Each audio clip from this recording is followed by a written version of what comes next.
What up? What up? Big shout out to everybody out there in the Shark Tank. What up? Y'all know what time it is. It's Hot Bite Friday. What up? Big shout out. Let me give them a shout out out the way. Big shout out to the Swamp Nest Monster, a.k.a. Melee in the house. What up, fam? Y'all, hey, look here, y'all. Don't forget to hit them like buttons. Don't forget to hit them like buttons. Big shout out to all my people out there on the back street. Don't forget to hit the like button. Don't forget to hit the subscribe button if you haven't already done so. Big shout out to the longtime supporter, my main man, Mr. Dickie Foster in the house. What up, fam? Yo, my man Chico Nicholas representing the D-Town. What up, fam? Yo, big shout out to Talk of the City, Kennels in the house. What up, fam? Big shout out to another long-time supporter, my main man, Mr. Courtney Edwards in the house. What up, fam? Yo, Lay Marshall's in the house. What up, fam? Yo, Caveman, I see you, fam. Big shout out to my man, Mr. Johnny Rockets in the house. What up, fam? Another big shout out to a longtime supporter, my main man, Mr. William McNeil in the house. What up, fam?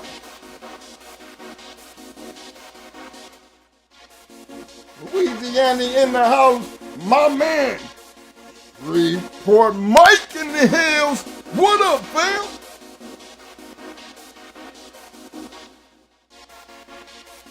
Yo, my man. King James in the hills. What up, fam? What it do, Pyrex? I see you, fam. Another long-time supporter, my main man, Mr. Ron King in the house. What up, fam? Yo, my man. Mr. Derek Lockett in the Shark Tank. What up, fam? What up? Big Doe in the house. What up, fam?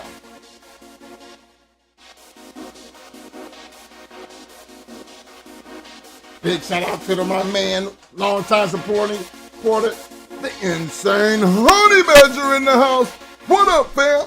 Hey, y'all, don't forget to participate in that poll. Don't forget to participate in that poll.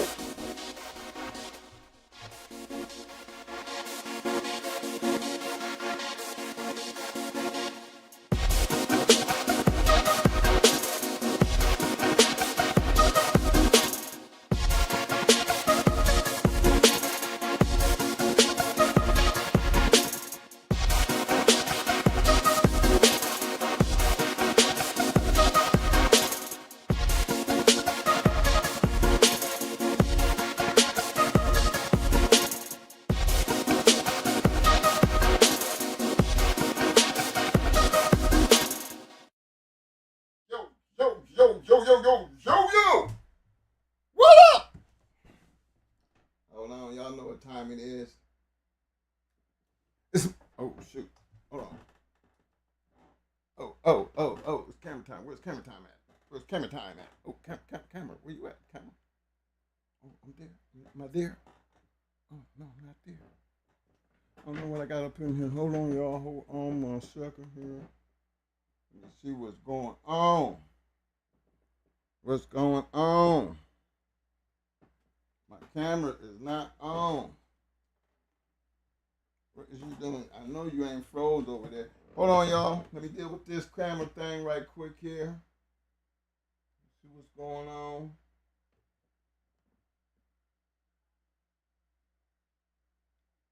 She may be frozen. Hold on.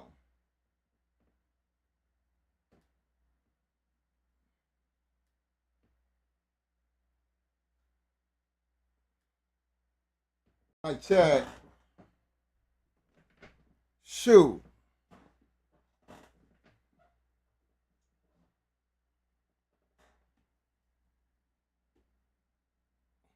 Forgive me, man. Forgive me. Came in on. Got froze on my business computer. You know what I'm saying? Sorry about that. Hey, what up, y'all? Hot Mike Friday. Appreciate everybody for showing up, showing out. Hey, don't forget to hit them like buttons. Don't forget to participate in the poll. Again, there's no wrong or right answers, but just like to know where your head at. You know, sometimes we throw some shit out there to see if it'll stick to the wall and be going after that 100%. But you know what? I thought this one here might have been the one, you know. But that go to show you, everybody have their own opinions, especially if it don't matter if you're wrong or right. Thing is, I have a big enjoyment in trying to, I sit back just watching, you know, people fight their case. In this situation here, you know, some people might have, you know, their favorites, you know, but keep in mind, gentlemen, one thing, history will show you, regardless of what's tied into it, history gonna show you. History gonna give you a conversation piece. We do it all the time here. You know, from down to people lying on pedigrees or people lying about all types of stuff when it comes to these dogs. But history's gonna give you the makeup. And then you can take all that information, because ain't nothing back there you can really go change. But it's good to have that information to put it all together to base your opinion, based on your fact finding, based on what you consider facts. Now, before we get started on tonight's show, I want to get into something real serious. You know, it ain't all that complicated, but I just think it's serious. You know, because, you know, a person's word, you know, to me is they bond. You know, I want to get that out there because I've had some horror stories in my life, and I'm pretty sure y'all can relate to where I'm coming from. You ever had people that you considered your friends, your partners, you know, and they end up, you know, be the main ones that like stab you in the back? And the only reason they really got you, I don't mean because they got close to you. You know, you were being serious about your friendship. You know, you were standing 10 toes down, because if you them kind of people, like I'm kind of one of them people, I don't trust people off front. You know, me being in business, you know, you get this habit of just listening to what people say and then pay close attention to their actions. And then I base my relationship off of that. You know, because I feel like, you know, you can talk a good game, but when it comes down to show and tell, you know, that's what really matters when it comes to me. And it is crazy, you know, like the 50 Cent and Big Meats thing. I'm going to speak on that, but then that's not where I'm not trying to go down that pathway, but it's just a good example of one of them situations to where, you know, how a person can be loyal to a certain extent and then get nabbed in the back. You know, and me personally, I'm rolling with the 50 situation. Regardless of what, you know, the snitching and everything else that, you know, they want to put on my man Meech and everything, you know, it is what that is. But I think 50 probably would have known that prior to him throwing the axe. I think the biggest stab in the back was, you know, hanging out with the ops. You know how 50 was about Ross. You know, Ricky Rose, you know, you already know they got a history. And I just think the loyalty that he had for that man's son and for that man to turn around and do what he did, that's, you know, that's how you really want to start some shit, that's how you start some shit. And think about the times that you got by a friend. Even in these dogs, you know, we never personally ever shopped dogs out, you know, where because we had a big enough property to pretty much keep everything. But when we started, basically got out, you know, I would set some, you know, put dogs in my son's hands. You know, you dealing with that now, and that became his responsibility.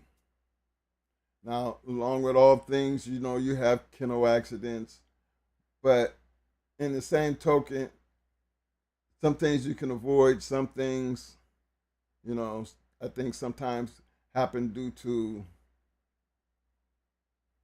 I'm gonna just say neglect. You know, you wasn't up on your shit. You got too comfortable type of situation.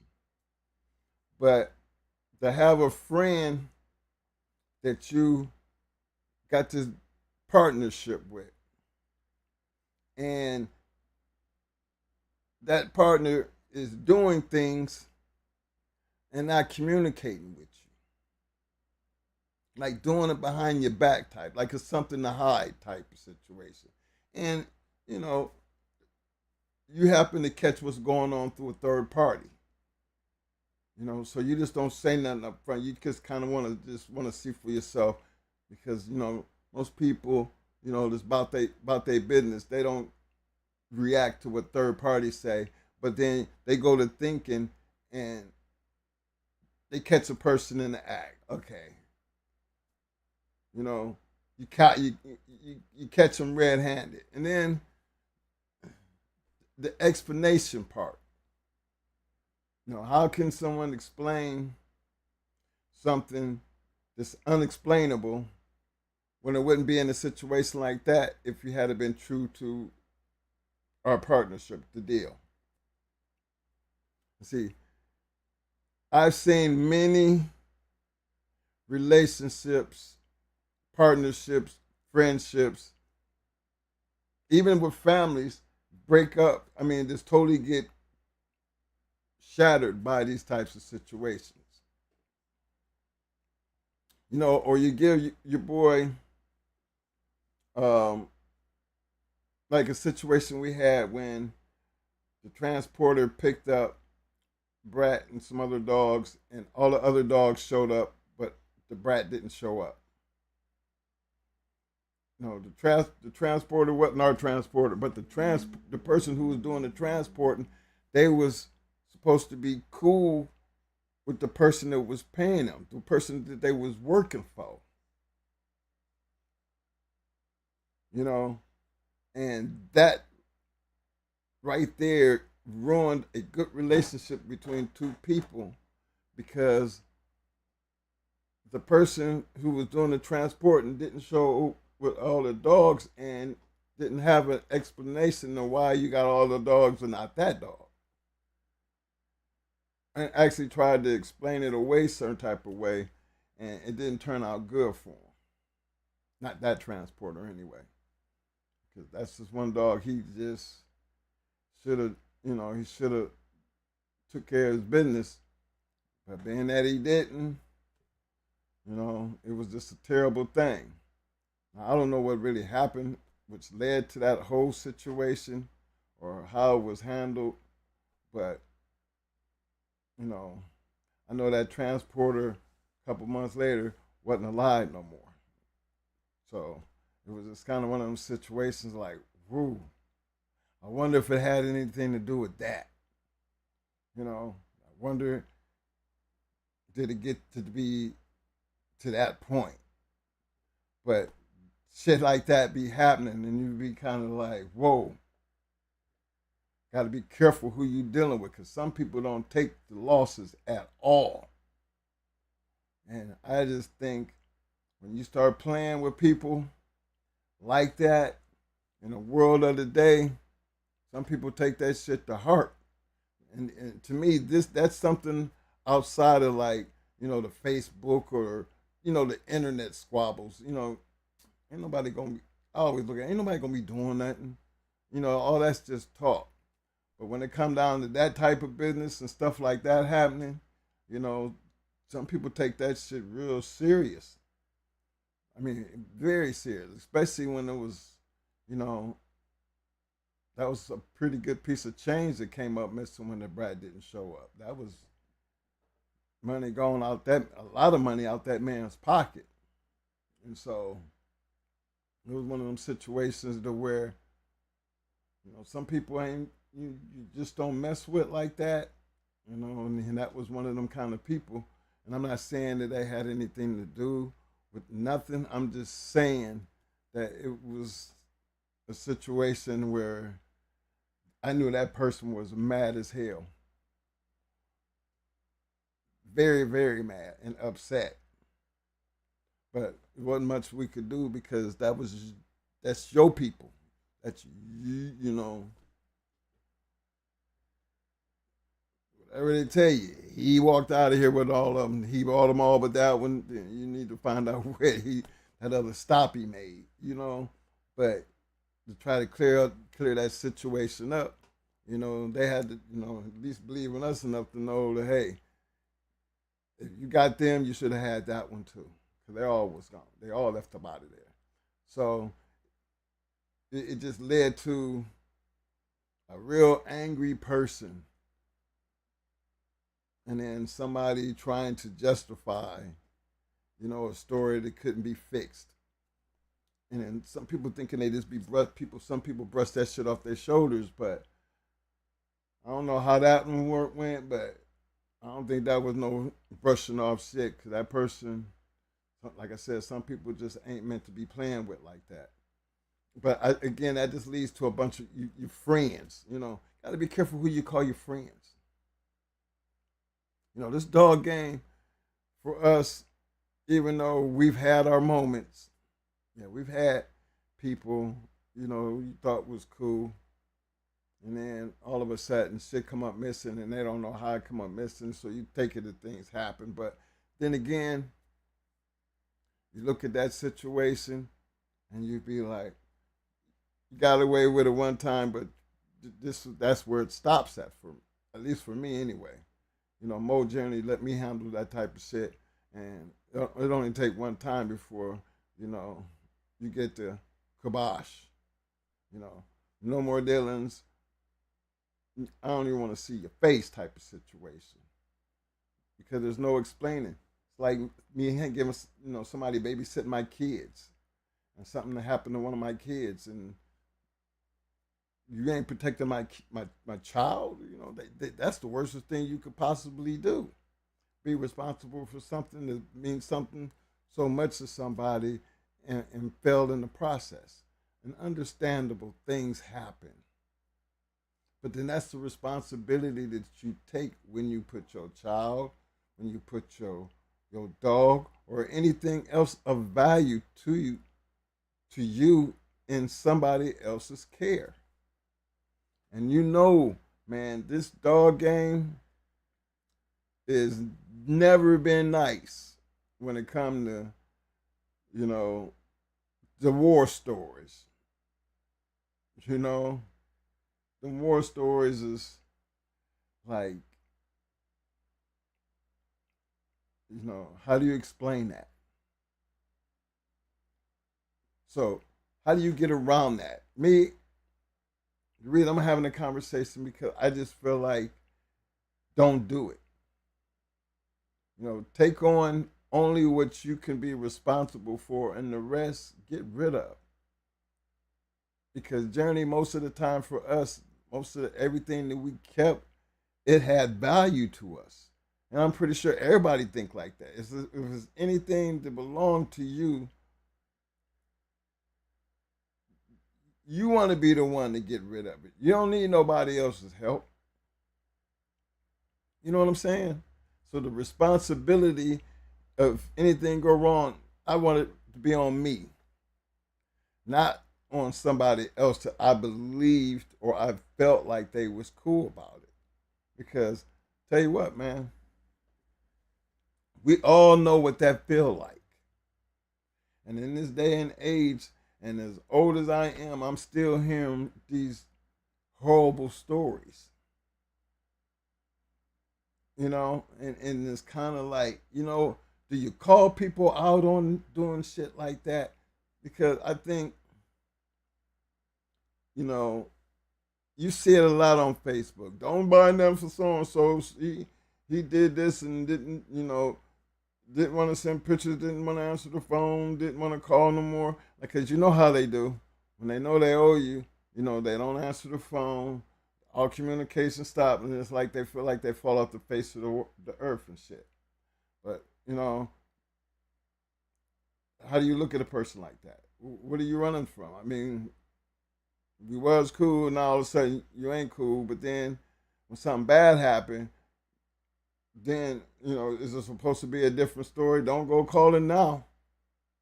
There's no need to call now. That's water under the bridge now, type of situation, But it's one of them things you got to sometimes talk people down off the cliff because they be ready to crash out. They be so damn mad, But I'm just putting it out there. It ain't worth crashing out over, first of all. And just remember that the only reason you're in this situation because this is the decision and the choices that you make. See, this is why I always, Mo always got me and I know I always got him. I ain't got to worry about, crazy shit. It's like him give me his car and I run out and I'm pretty sure he know I'm going to be responsible. I'm going to take care of his shit. And vice versa. If something happened, I'm responsible. I got to take care of it. If he's responsible for a situation, something go wrong, I ain't got to go back and forth with him. He know, that's on you, and you don't worry about it, bro. I'm gonna take care of it. That right there, because shit happens. At least you getting it worked out. Like Mo was saying the day that he lost that good dog on the meal. He didn't run from that situation. He didn't hide. And he didn't lie about it. He called him, told him exactly what happened, his bus, any way he could pay him back, and they took care of their business and the friendship stayed well intact. Of course, yeah, it hurts. But then again, if you're responsible, at least stand up to your responsibilities and take whichever you got coming and try to fix it. Y'all have to understand, we old enough to understand and know these things. It's not like, we're a bunch of kids out here. Young people, the young generation, y'all should pay close attention to this because you're going to experience this at some point in your life. Me, I'm saying cut it off at the pass. I'm cutting it off at the pass. Don't do it. You know what I'm saying? Just don't do it. Because this world is exactly the same world that has always been. You have your boys hanging around your girl. Don't be mad if your girl wind up with your boy. Shit like that happens. You see it on TV all the time. It happens the same way in these dogs.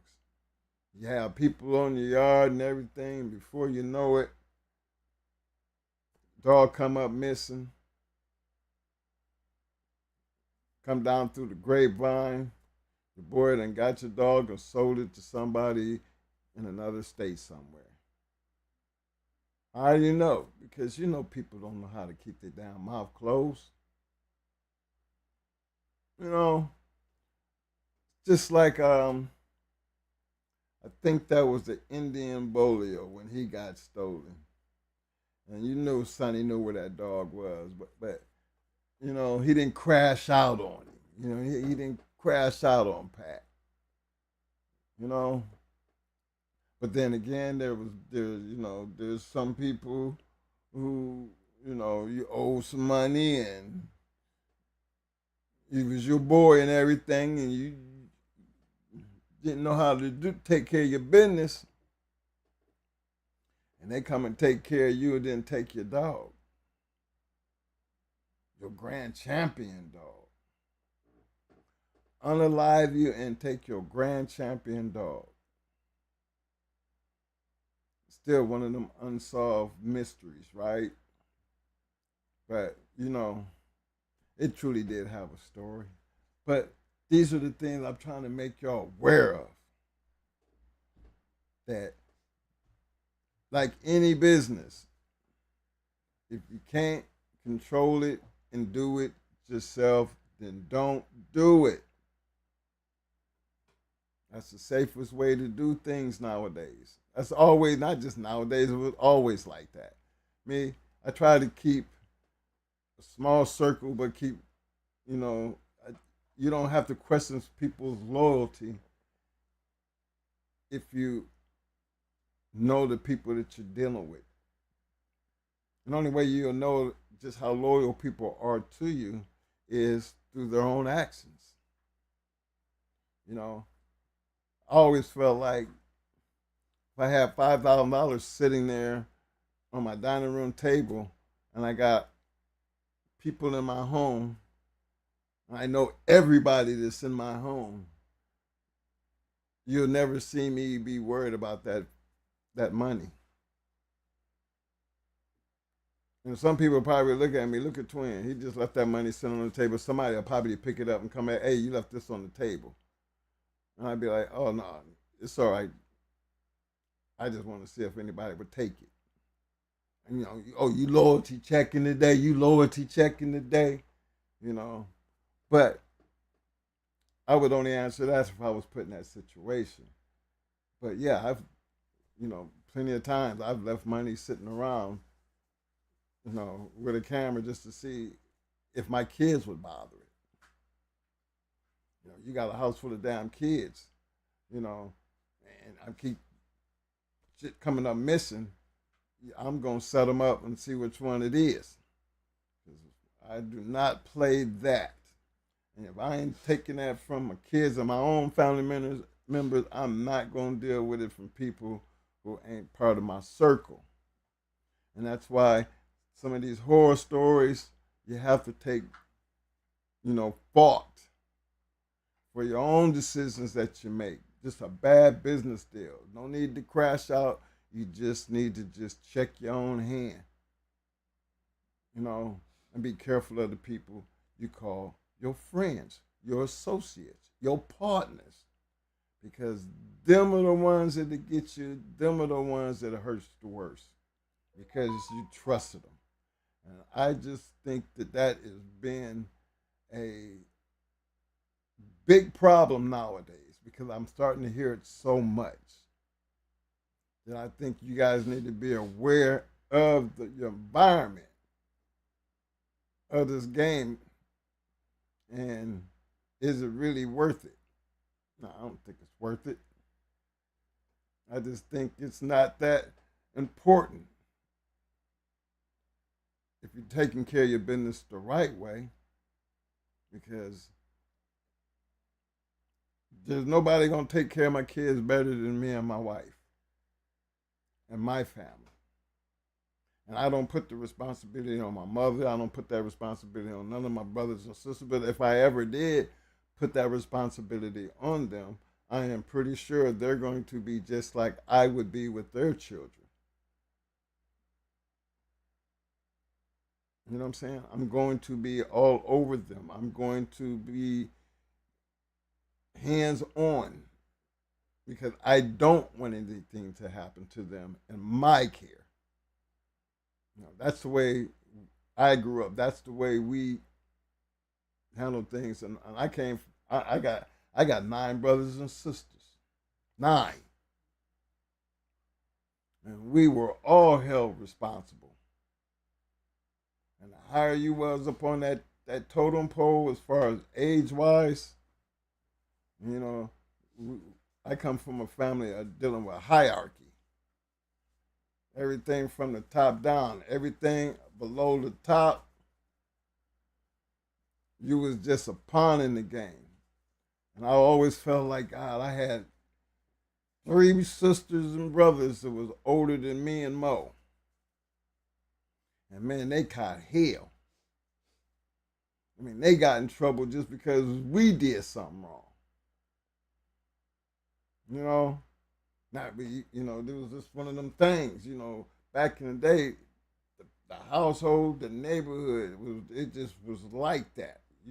You don't never want to be the older one and responsible for the actions of your younger siblings or your younger counterparts that you're going to supposed to be responsible for. You know, that was like a death sentence in our household when it comes to my mother and my father. Oh, and what was you doing? Where was you at when they were out there doing that? You wasn't paying attention. You're probably over there on the damn phone somewhere. You know, them stories are hard to get out of when it's on you. And I just feel like, fellas, don't put too much, you know, responsibility on other people and expect them to do right. Because when it ain't right, it's a hurting feeling. I mean, it's a real hurting feeling.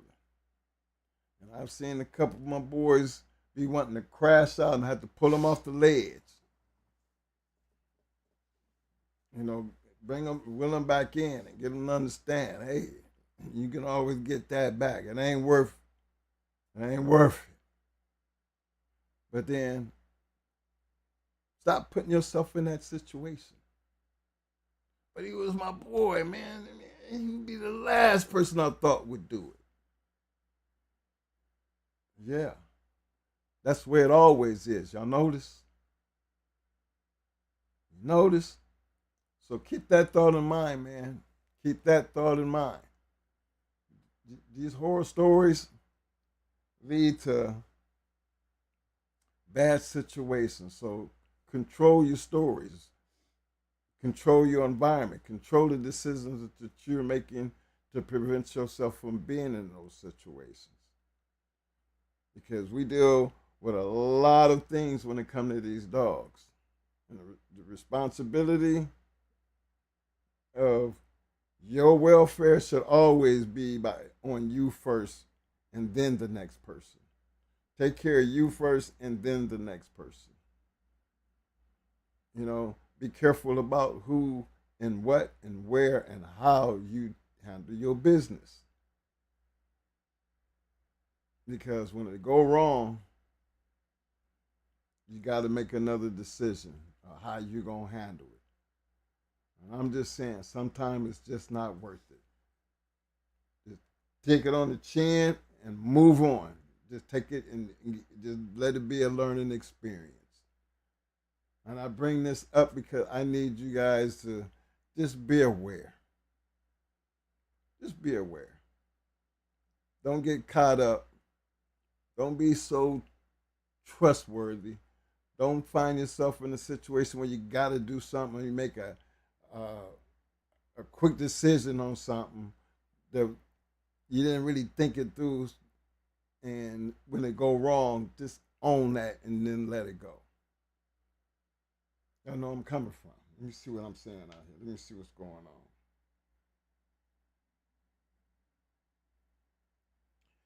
Big shout out to my man Viking family, royal family in the house. What up, fam? He said too many guys let their ego get them in trouble and not letting the dog do the talking. Well, you know, it's a whole that has always been the lowdown. But then back in our day, we didn't really have that to worry about because most of the time when you was doing a lot of talking, it was always a way to shut that mouth up. You know, because just the same, you can bring a lot of pressure. You know what I mean? You know they say pressure bust pipes. You know, a lot of great fights came behind pressure. You know, because nobody ever that I know of ever climbed over them four walls and was thinking they was going to ever lose. their ego is what got them stepping over the wall. See, them was the real ones for me because they were the ones that was willing to, you know, stop all the talking and let the dogs take care of your problems, you know. But that's a different, you know, it's a lot different now because for us back then we didn't have the problems that y'all do now. So it was easy, you know, to show up and show out and lock it up. You know, we get like that playing dominoes. We we get like that shooting dice. You know what I'm saying? You know, you down there shooting dice and you gonna be cracking them in the head. You gonna be the loudest person in the room until somebody crack you in the head. But then that's the that's part of the game. It's been part of the game. I even seen them do it on the drag when we used to drag race our motorcycles. You know, people talking all that shit. But as soon as that money get that holder over here and lock it up, we running down to Courtney Campbell. We finna get it in. Talking stop right then. Hey, we finna get that matter taken care of. That stop talking about it and be about it has always been my favorite motto. You know, I always felt like if you ever you got 10 people over there and it's probably about 4 or 5 of us, but everybody over there, they quiet because there ain't but one person over there running their mouth. I feel like if we take care of that one person right there, I think the other 9 gonna run. So I'll take this 5 and let's just get let's get the mouthpiece first. You know what I mean? Everybody concentrate on the mouthpiece. You take care of the mouthpiece, you know, you gonna see where the real was at, you know. But that's old school way of thinking. You know what I'm saying? That's why we always played the quiet role. Well, I'm loud, but I'm quiet. I'm fun and loud, but I'm quiet. Because I never wanted to be one that was just out there, you know, blowing smoke up people's ass because I'm talking shit. When I used to wrestle, I used to wear pins. You know, for every time I pin somebody throughout the season, I put a pin on. So I got pins going down, you know, on my sleeves. And never talk shit, y'all. Never talk shit. Now Mo, he was a little bit more boisterous about his because his problems always started at the scale. You know, because they would weigh 2 and 3 people, you know, at that weight because you know Mo yeah, the lower weights he was better than I was. I was kind of like the rough wrestler, and he was like the finesse guy. He had never had ever been taken down, and he used to just was so good at takedowns that he would beat you, destroy you by points. You know, you get over so many points they call a match. So he would always take him down and then let him up. Take him down and then let him up. My coach used to get real mad about the shit. But after a while, he couldn't say nothing. You know, he had to stop talking shit because, hell, he was undefeated. Yeah, still never been taken down. He was ranked in the state. You know what I mean? Had good numbers in the nationals, especially when you coming out of Ohio. That was big time shit back then. When you know wrestling was a big time thing for us in high school. But it was a way we handled those situations, and we didn't really talk much, you know, because again, he would only talk shit because, again, there's 3, 4 people here. It don't matter which one you want. I get the bigger dude. He looked like he got, you know, he looked like he's pretty strong. You know, Mo used to be an antagonize her, because that's why they was felt like they were antagonizing him by placing two, three people up there weighing in at the same weight class, knowing ain't but one gonna wrestle. Like, you ain't playing with his head. That's why, those type of moments I see why he always was gonna talk some shit. Because he felt like he was being attacked. Me personally, I just wore the pins. I always felt like the pins speak for themselves. You just fitting to be the next victim. You know what I mean? That's how I used to do it. Didn't have to say a word. Did that intimidate people? Yeah. Do you think they would think they wasn't going to be one of them pins? I'm pretty sure they did. But those are other ways of how you get under people's skin without having to say nothing. Because for us, let our work speak for why we do what we do. Why he say what he say, why I wear what I wear. This is why these things wouldn't happen without people like them. This is that competitive nature. That's a whole lot different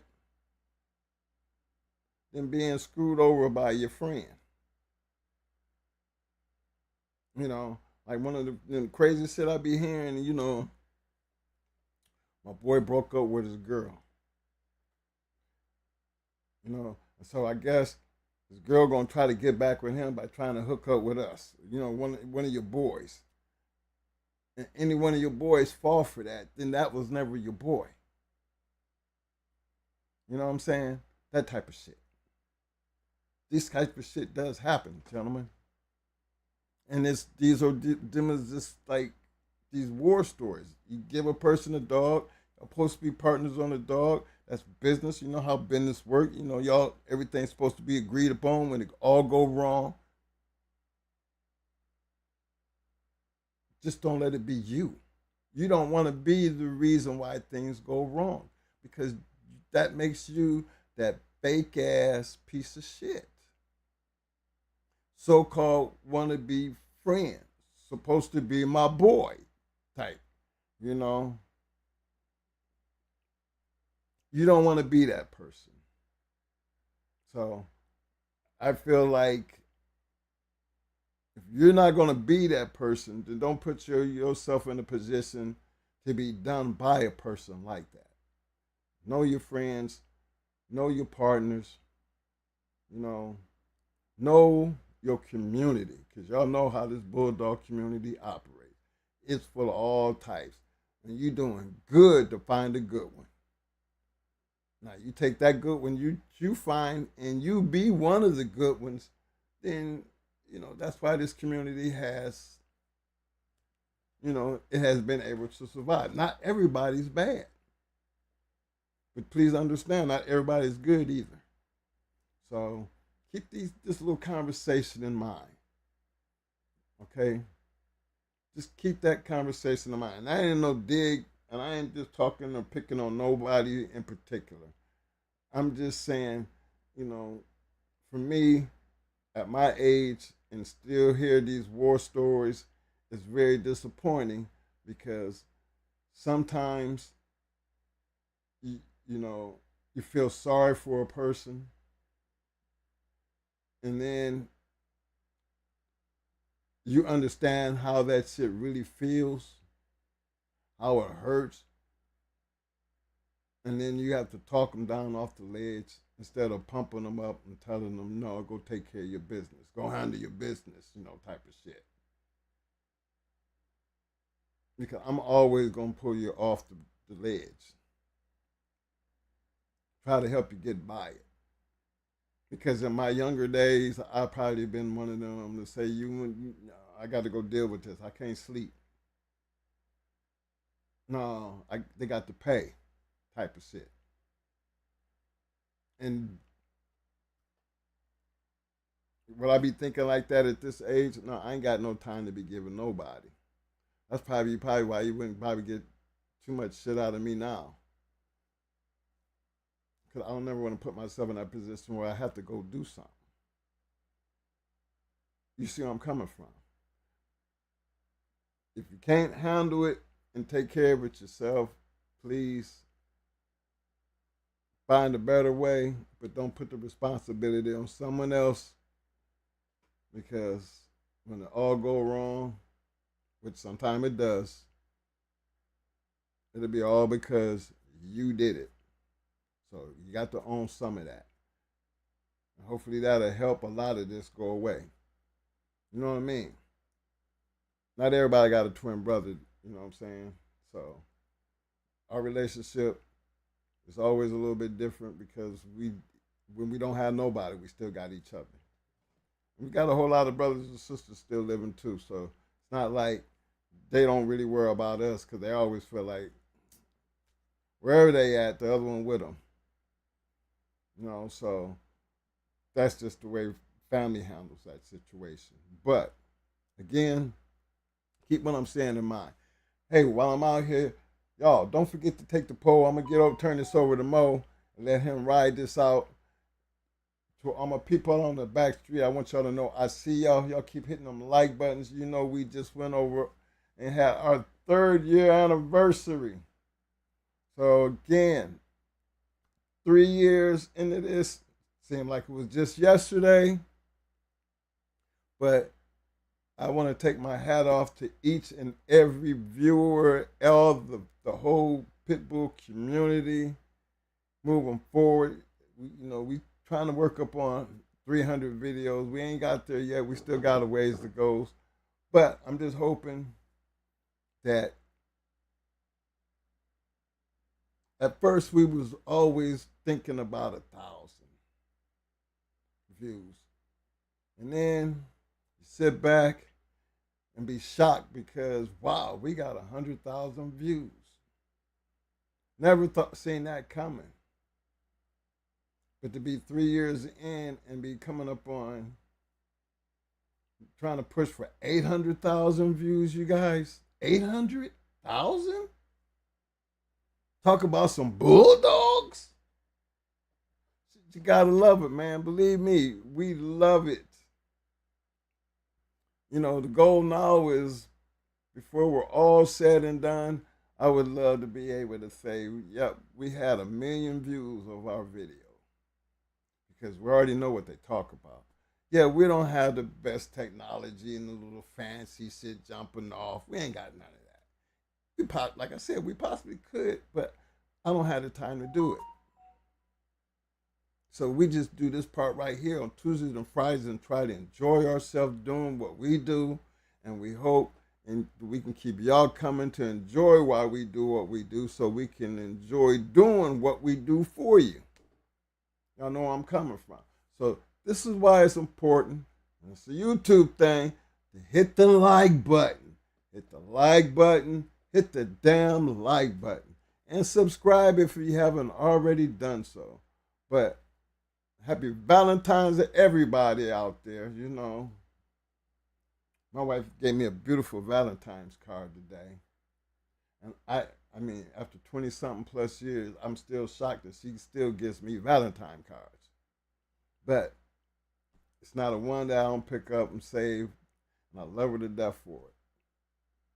I can show her better than I can tell her. That's why I put my money back in my pocket. You know what I'm saying? On you, Mo. Hey, thanks for everybody showing up and showing out, man. It's on you, Mo. I don't know if you got your computer with you, but I'm going to put this in here so you can get in and do what you gonna do.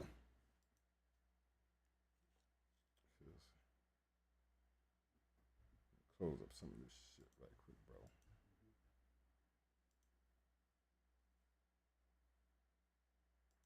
bro. I got you started right here, man. With your man of the hour right there. What? Oh, that screen just always does that. Yeah, it's there.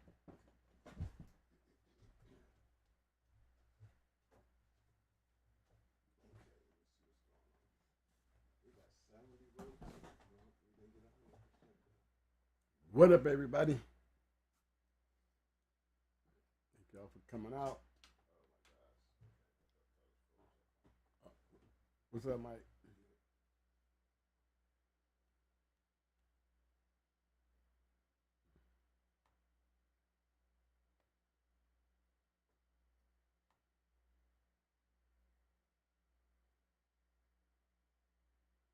Okay, guys. Uh, who was that?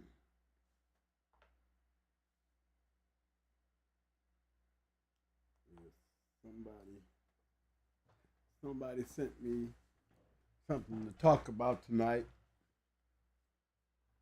and I figured it would be a good conversation. He said, "Twin, talk about Red Boy, James Jones." It was James Jones. Hey, Mr. Jones. He said he want to take a look at the different ways Red Boy uh, influenced the game. So we'll start with Red Boy tonight.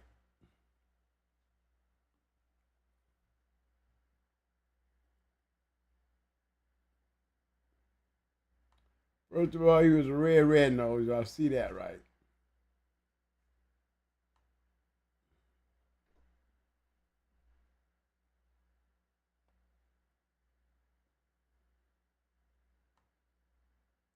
Double, double Jeff.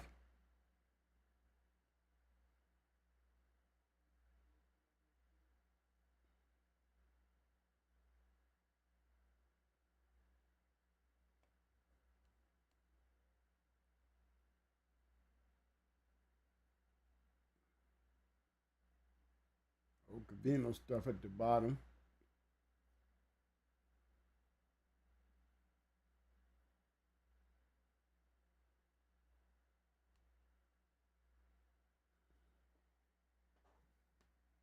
There go Kimikoski, Jeff, more COLBY. He's tutor in there. You know, my thing with Red Boy is my thing with Red Boy when you really look at it. You try to figure out what made his blood so powerful. That you don't see no ROMs nowhere in here.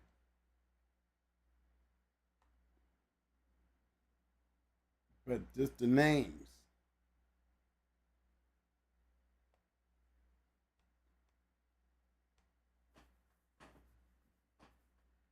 You know, as I go down through here, we know famous names. You know what I'm saying? We know those names that excelled out there. Katie Marlowe, O'Bailey, Brian Bailey, Fletcher Chavis,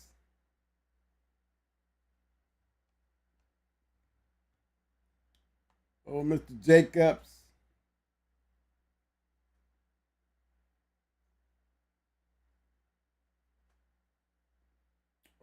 Mr. Bass, gotta give him his. Cunningham's, Wiley.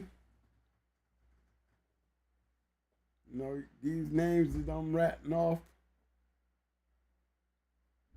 If you notice, I'm over here, right? But just pay attention to what's going on over here.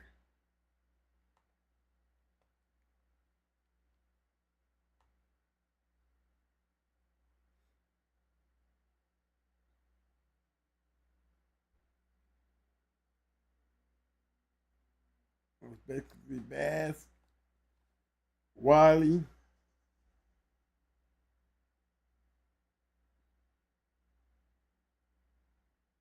and Marlowe.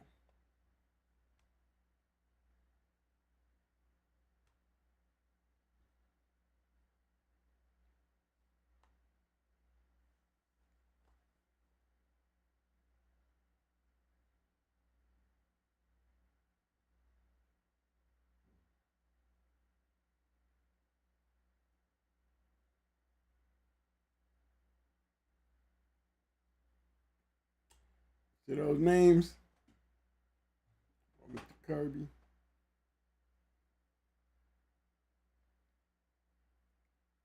See these dogs. You notice we didn't see the Matlin in there, or the Robinsons.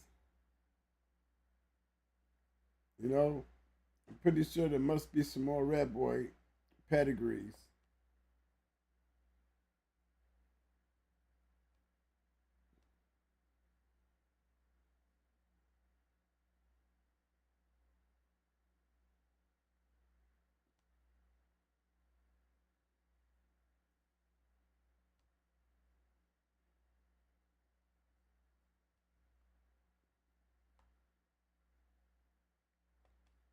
Much there.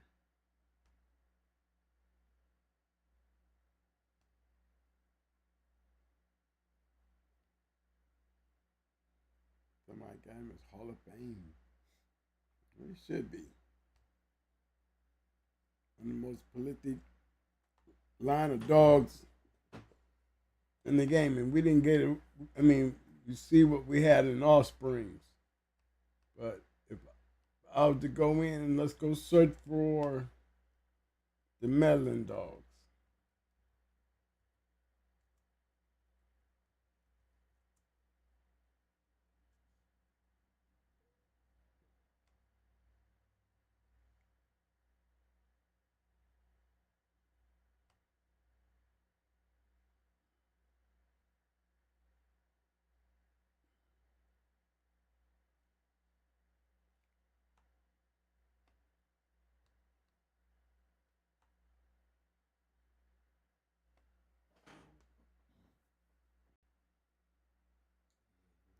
These was more of the family reds, the way they crossed Jeff.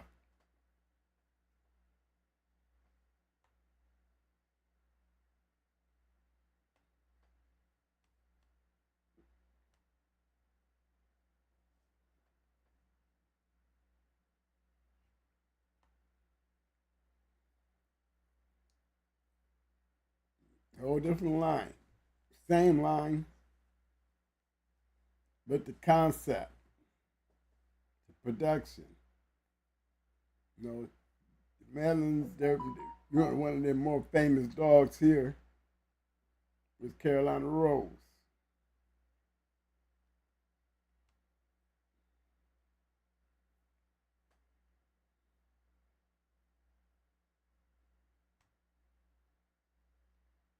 And out of that, you see where that goes.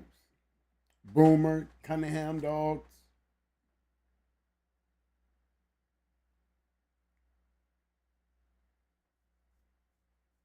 There go Mr. Whitley.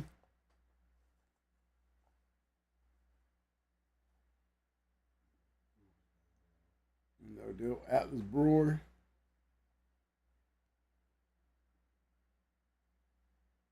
Now these names here, you know, and when we look at it,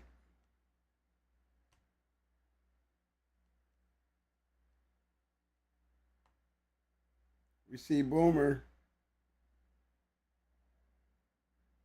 When you look at it, see how it looks. You know, it's you see Red Boy there at the top. What a line breed look like.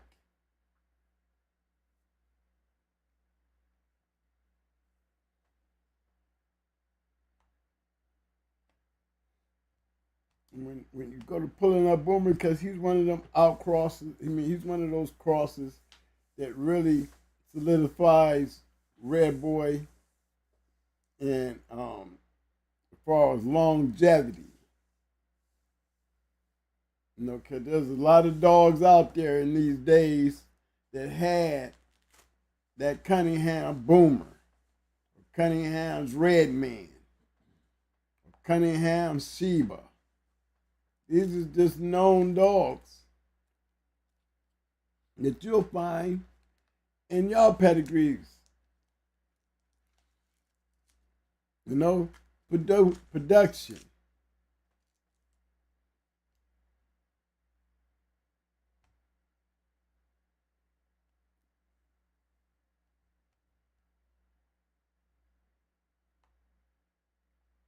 Dogs got better as they added the Red Boy to it.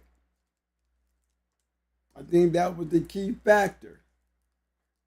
the key factor in Red Boy was that move right there. But you see, there's a whole combination of showing you the potency right in here, the Metlin dogs. Still Jeff.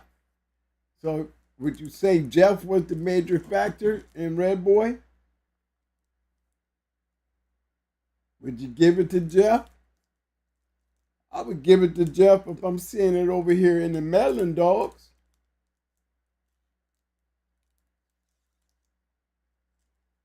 Because Rose was a double bred outlaw dog. You show me some Red Boy, and I'll show you there is none. There's Jeff. Half brother breed.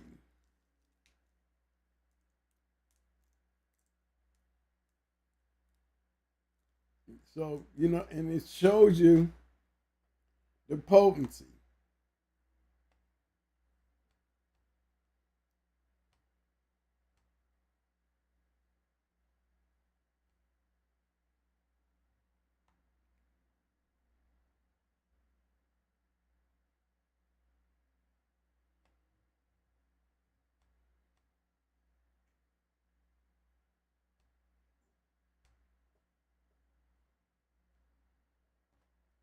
See what I'm saying?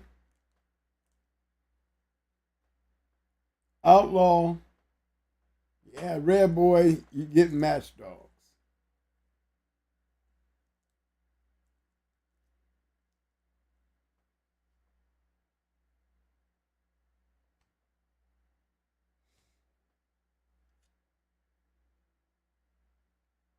Where's another one? Where's another one? Boomer. I like picking out the good ones with these acts. With Bullet. Yeah, Bullet. Cunningham Bullet. He's a litter mate to Splash. I think, yeah. He was off of Splash.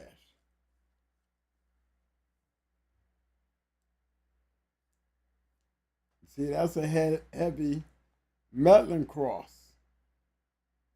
You see it? Metlin, Metlin, Metlin, Metlin. Showing you still goes back.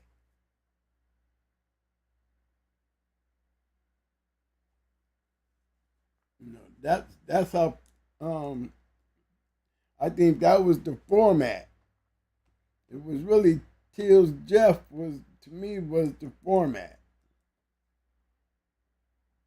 I can guarantee you, if Jeep was around and they was breeding these Metlin dogs, because the Carolinas, that there was a whole lot of these Carolina Rose dogs down there. We could go tagging in and start looking around, and you see they produce some good dogs. What the foundation Jip used by Runner Whitley to establish the Whitley dogs. But let's keep pointing in clear. Heavy Tails Jeff. Again, and the fact that it still is carrying that top side of Red Boy.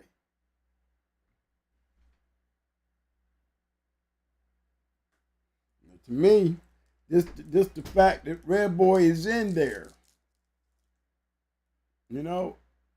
Seeing that the Metlin dogs could produce match dogs. Anything like Red Boy, but the point is, the key factor is Till's Jeff. Got to look at what carried it and what still continues to carry it in all these different directions. Remember, I haven't even dived in too deep yet, because remember, we went and looked for the Matlins. Okay, so let's go look for another one. Let's go look for M.M.M.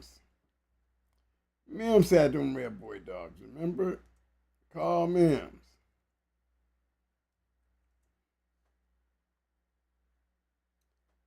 M.M.M. APBT.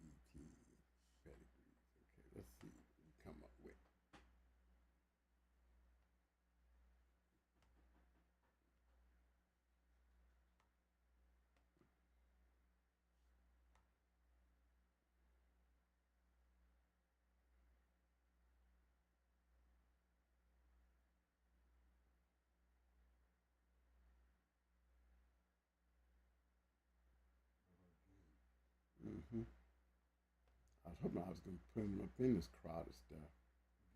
Mm-hmm.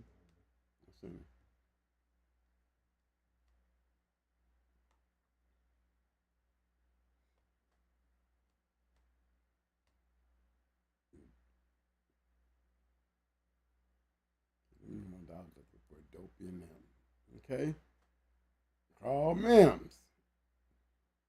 Another example, like the Cunninghams. You know,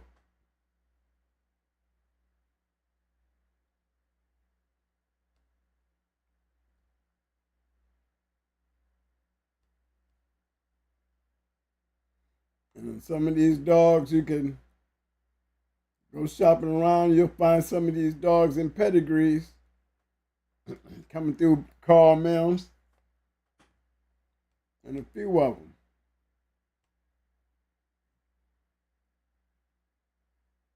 One I like was, let me see, Sibling.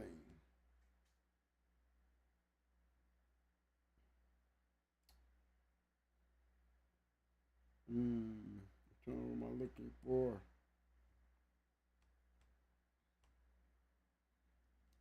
Let's see, Amber.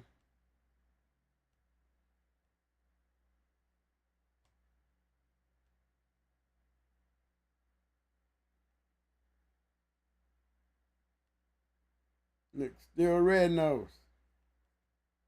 Oh, dopey. So we got who? We got the Mims, which is, as you can tell, definitely red boy. You know, you got some yellow John. Yellow John's brother.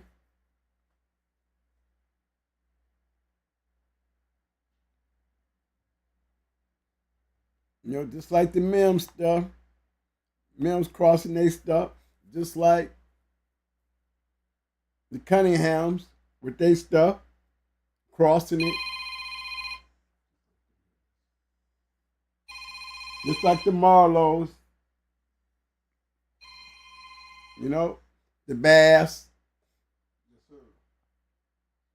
the Chavis.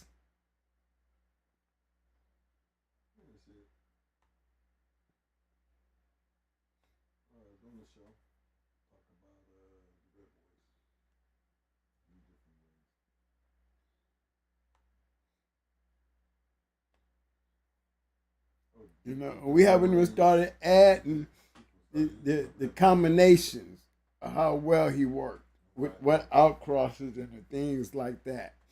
Okay, these part of the red boy dogs here, you know, I can just name one I know for sure.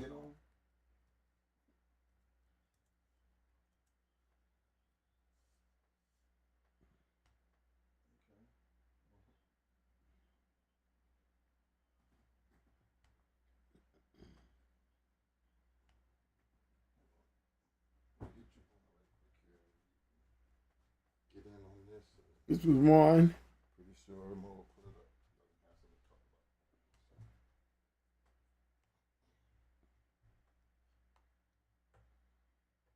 Where he was crossing it with the Snooty.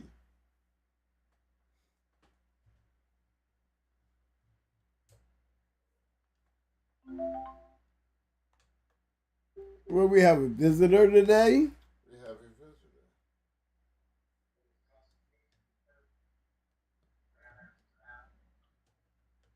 What's up, fam? Hey, what's up, We got Mr. Mason on the line. Hey, let me jump off of here right quick. What's up, man? You got it? What's going on, fellas? Ain't nothing. I threw that rock out there and it finally got you, huh? Finally got me, man. It just hit me. How you doing, sir? Man, I'm just taking it easy. Okay. Get healthy. And how's it been going, man, since you had the operation? It's fine, pretty good. Pretty good. All right, So, that's good. So what's the topic for today? Oh, the night's topic, man. I'm showing them the different red boy dogs out there. You know, I haven't even started crossing them into the Jeep stuff and those type of dogs in the garden stuff. I'm still back there showing not just the Marlows and the Basses and the Carl Mims, the Medlin, the Whitleys, but the Shavis, you know. It was just, Red Boy was a very popular, I wouldn't say popular, I would say if there was a good breeder out there that had it on their yard, they did a lot of good stuff with it. And it was a very few, the Cunninghams, you know what I'm saying? Okay. Do you remember Daryl PKS Red? Daryl PKS Red, Daryl, you remember Daryl up in Ohio? The guy that had the red boy and the hemp-field dog. You ain't talking about Daryl Downs, is he? The white guy? No, because Daryl was black. No, I was talking about PKS Kennels. Who had a PKS Kennels? He had a dog called Red. I remember the name. He got the last dog from Old Man Bass for Old Man Bass died.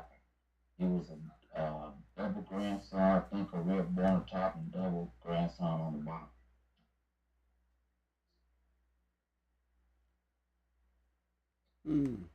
Any particular name? What's the dog's name? I think it was just PKS Red. Okay, hold on, let me see. Let me put PKS Red in here.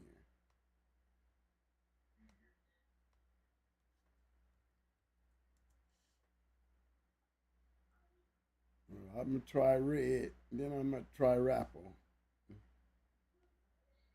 Anyway, you pull up Mason Bully Girl. Okay, hold on. I'm trying to check this one out. How about PSK's Little Red? I think that's him.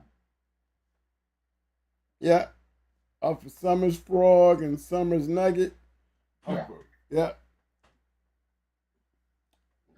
Yeah. Oh, I'm sorry. Hold on. Let me pull it in. Show it out. Hey, y'all, this is it right here.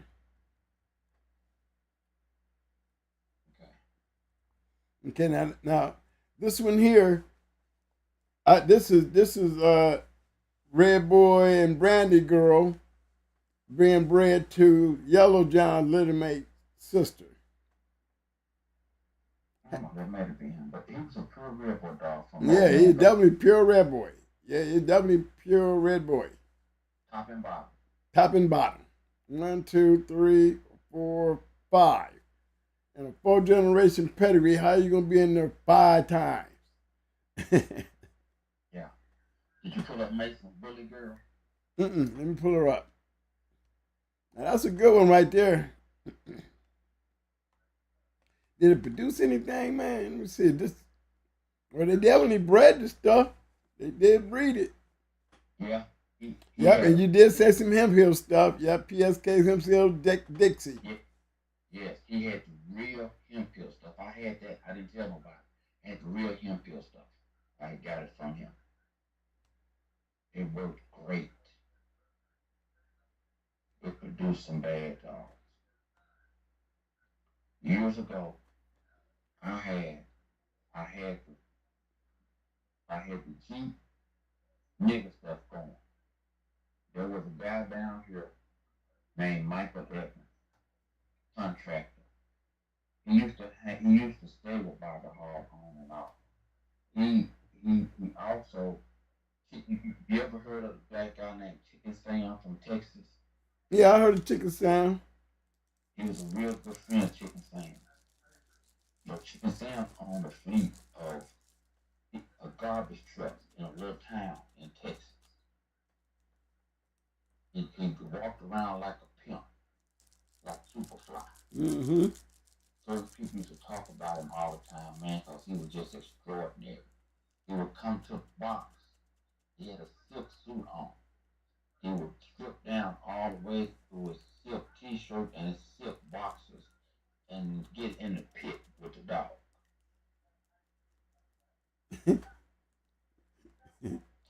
Certain people that know him know what I'm talking about. Anyway, Michael Evans was a guy with a lot of sense, but he had a he was a big contractor back then here in Little Rock.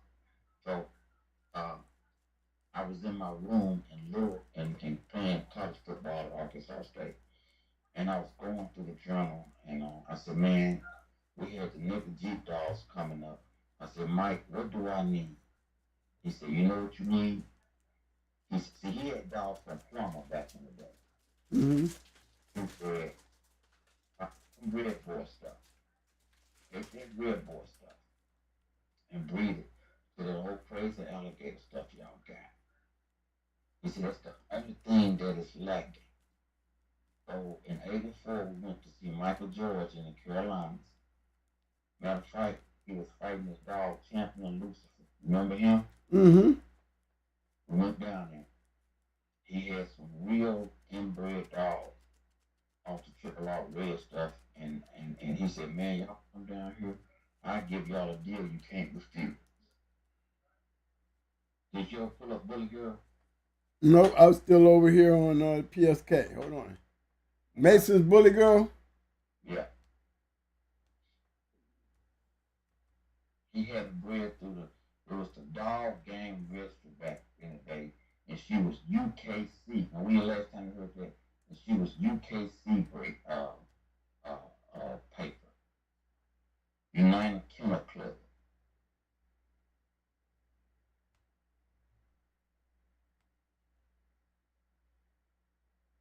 Okay, I got her. Okay, you see how she's bred? Yes, sir. Okay. We became real good friends with Daryl. So I sent Bully Girl up there to be bred to PKS Red. When we made that breed, we didn't tell nobody about the dogs. Now, can you imagine that breeding right there? Yeah, I'm looking at this breeding here, and this dog is so triple out red. It's like he's looking like Redboy. 1, 2, 3, 4, 5, 6. Triple out red in this pedigree 6 times. And we bred her to Little Red. You bred this dog to Little Red? That's right. Check it out. You bred this dog here, the bitch, to that dog. Yeah. And we split the litter, and we didn't tell anybody about the puppies.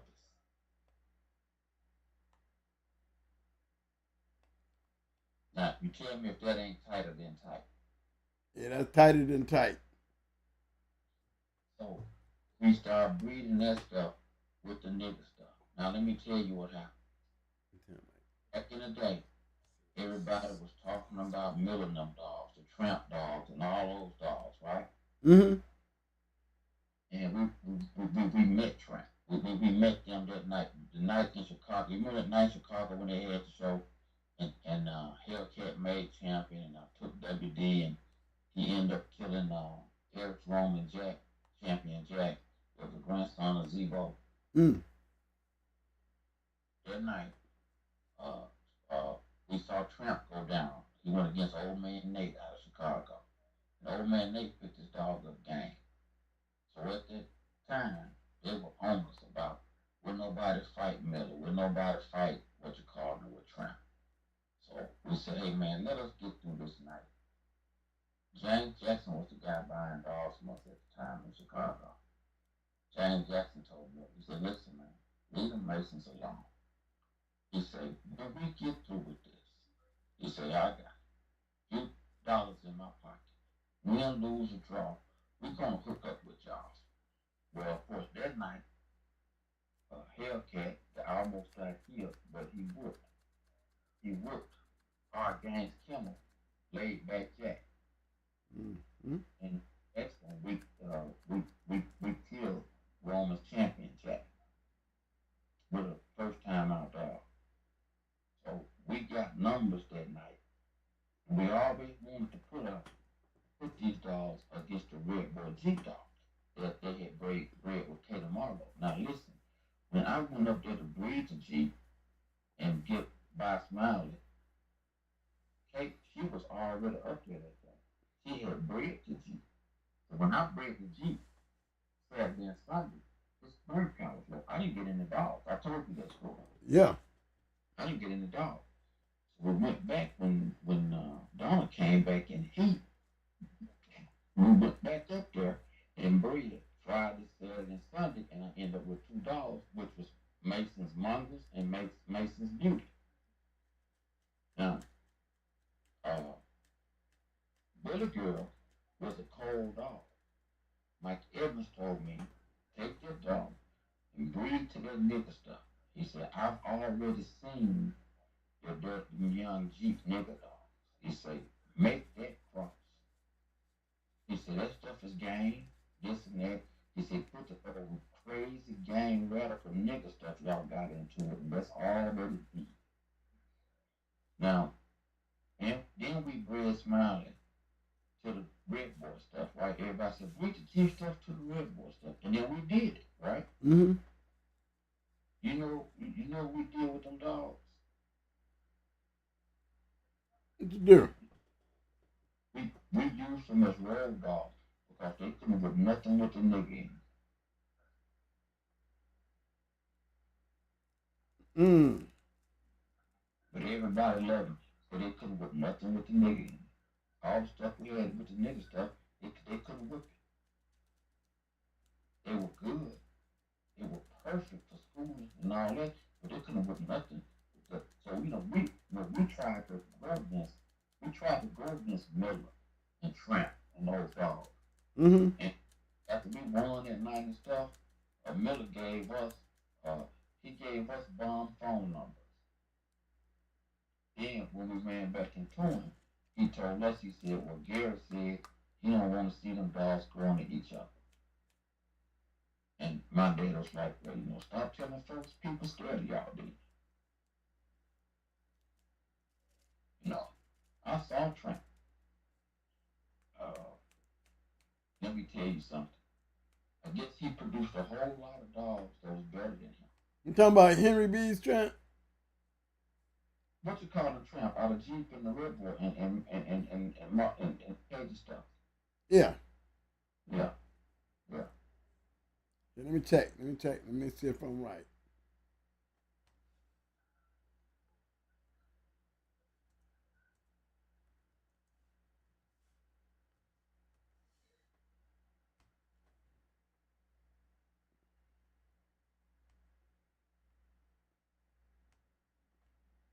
Hold on, bro. Trying to find it. Ramrod's Trent. Ramrod Tramp. Yeah. I saw him go that night. That was one of the best shows. They had it. They still talk about that show. Listen, we was up there on that guy farm, and there was people there from all over the United States, Mexico, and everywhere.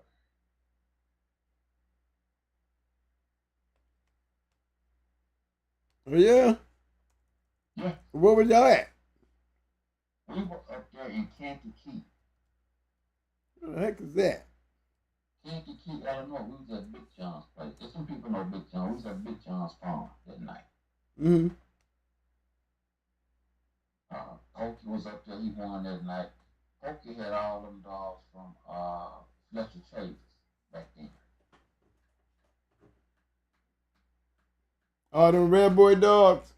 Yeah. Mm-hmm. And so, and I see, here's the thing. People always talk about cold dogs, the cold dogs. They don't understand. See, Hellcat, now, when I inbred that nigga stuff, Hellcat, now mama, Miss K, she was a couple dog. Now, her little May brother, he looked just like, we called him Rock, Triple R Rock. He looked like alligator, had his ears cut, looked just like him. He was a cold dog. Mm-mm. Billy Girl was a cold dog. I bred Smile to Kate, and that's what produced all the champs in that one lip. Did you ever see that write up that Bill Stewart did on those dogs back in the day? When he had his magazine, you know Russian Bill when he had his own magazine. Yeah. I'll send you a picture of it so you can see it. He knew it's real good and let you read it and let you look at the story that he wrote. And they were cold dogs. And out of these dogs, I produced champions out of every cold dog that I had. Mr. Wallace told my dad sitting up on our porch. We had Kay. Smile, Kay was 13 months. Smiley was 16 months, 17 months.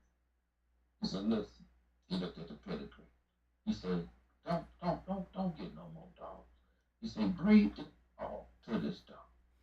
Well, she said 30 months. He said, man, I breed them at 12 months.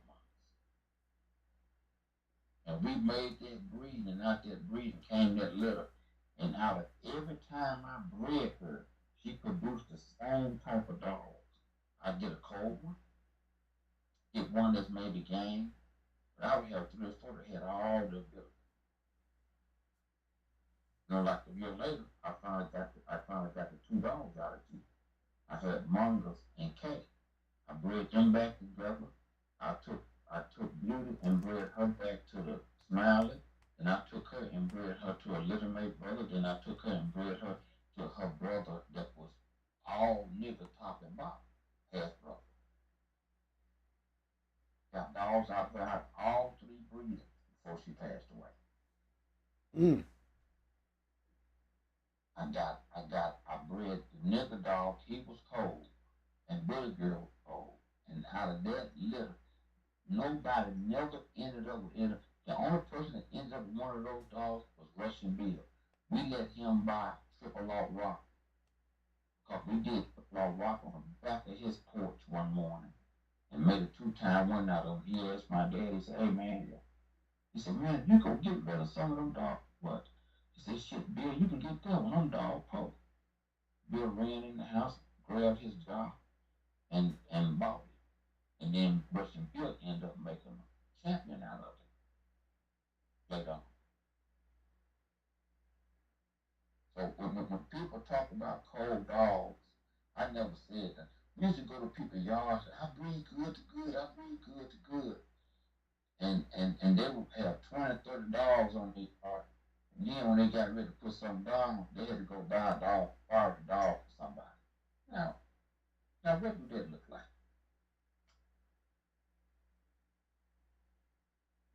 Out of the dogs that we bred on this yard, out of these cold dogs, listen, we went against Danny Burton one time, and Danny Burton made us pay for it. Because he said, that dog, he said, I'm a dog, man, I ain't finna go against that dog. It was 1 ounce over, drove 10 hours. And that's all he did, make us pay. And we stayed friends with him. I call him now. You know, Danny Burton, Maloney, and Mayfield was the last people. They came on the Earl Tour. You know that, right? Okay. Those were his last protege. Mayfield, Maloney, and Danny Burton. Danny Burton's still alive. I talk to him now all the time. He was smart. He told us a lot of stuff. He said, let me tell you something. He said, Tudor believed in the cold. He said the cold dog carried all the game genes when you inbred real tight. And it come from him. And he told us that. And out of all those dogs we bred like that was cold, we made sure they was inbred. Now we did not suspect, there was no suspect for us, the mother, the dad, the grandmother, grandfather, all of that. It was all good. So when we did that, Mr. Waters told us that, and Dad was real good friends with old man Ray Long in Texas. Ray Long, my dad, the same thing. You know, you got pictures of them together. And out of those dogs being bred like that, now of course, Beauty was not cold. Mongoose was not cold. When I bred, see, people don't understand. I didn't have no 1 dog out of Jeep. I had 3 dogs out of Jeep. I had Smiley, then I had Marcus and Beauty that was out of Jeep bred to my nigga dog that started my yard. Dog, the dog. Right. So out of all these dogs, I crossed them back and forth. We ended up, we remained at that time, we kept 10 to 15 match dogs for 20 years. Yeah, I see that champion Russians triple out rock. I got him on the show up on the thing now. That's right. Mm-hmm. And let me tell you something. We didn't let nobody get those dogs because those were the only dogs that can hang with the nigga Jeep dog. Listen to me. I had one called Skip. My daddy died. We tried to put him on Rodriguez Gator when Rodriguez had Gator. We had Jack Kelly try to sanction the match. He wouldn't do it.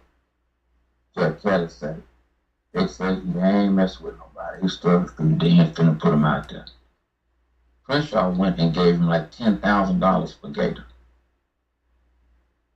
And took him out, later on the one with him stuff. And him and Dad was talking about it. And Crenshaw said, man, I ain't gonna talk to you about that. I ain't finna fool with you. But we had a nigga redboy dog named Skip. I collected 2 forfeits on him. Never went down. I sold him to a guy named Ron in Illinois. Ron took him out there, mashed him, put him up here about them.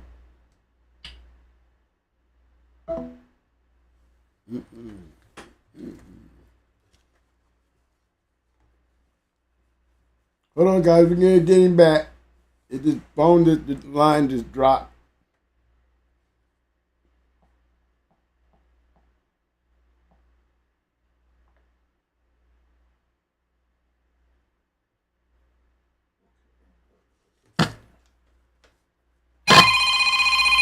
Okay, we got him calling back. All right, you back? You there? Hold on. You back? Yeah, I'm here. Okay. Okay, you dropped out. He had some pure creed dogs. So he did a brother sister breed. So he had one sister that was hot in the firecracker. He had one that was cold. Which one do you think we brought back? The cold one. We brought the cold one back. We bred her to Smiley. And the next time you get a chance, Randy had one. Mount Kennels had one. Ask Mount Kennel about the dog he got off for Smiley and that pure creed stuff that Daryl was breeding. He'll tell you about it. When my dad died, he went and came and got a couple of them, and he got one of those. Ask him about that when you get a chance. Okay. Ask them about that. Because, I had made the repeat breeding amounts, right? And we had one that was red nose that looked like the mama dog, the pure nigga dog. Mm-hmm. That one got loose and jumped on the one that was off Smiling the pure creed stuff and didn't make it. Yeah. I just listen to people sometimes talk about I breed good to good. And I guess maybe it works sometimes. Now I'm surprised with this alligator redboy cross. I see Russian Bill had a good one. That rock dog seemed to be pretty good. Yeah. I'm getting ready. Right now, I'm in the process of breeding something like that again.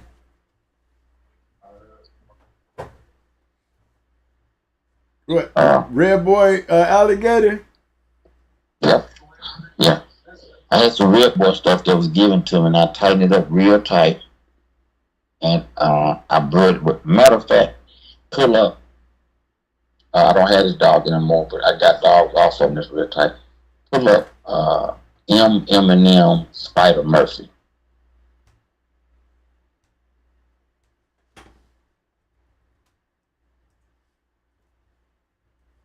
It's probably might say Mason Spider Murphy. Murphy? Yeah, Spider Murphy.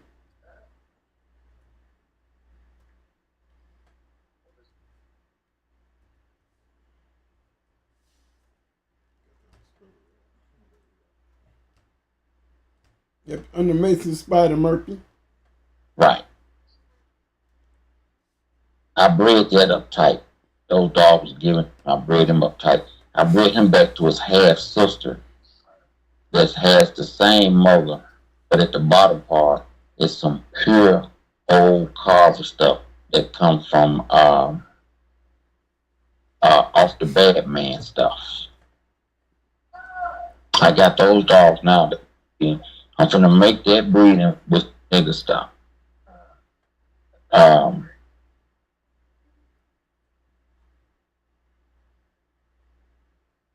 Remember when I told you that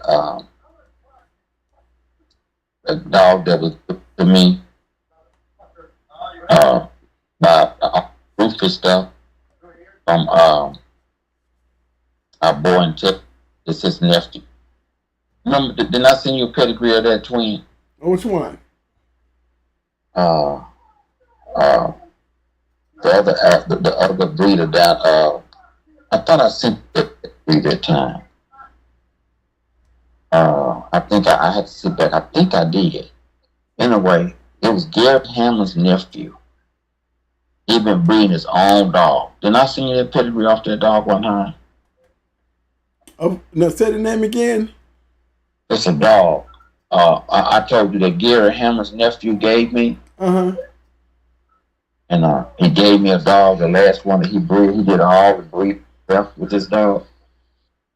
And he gave me, he down in Texas now at a friend's house. He gave me a dog. It was his house dog. He was about 2.5. I'm going to take that dog and start running that stuff back across the Red Boy stuff and back across the Honey Bunch stuff that I got from Armageddon.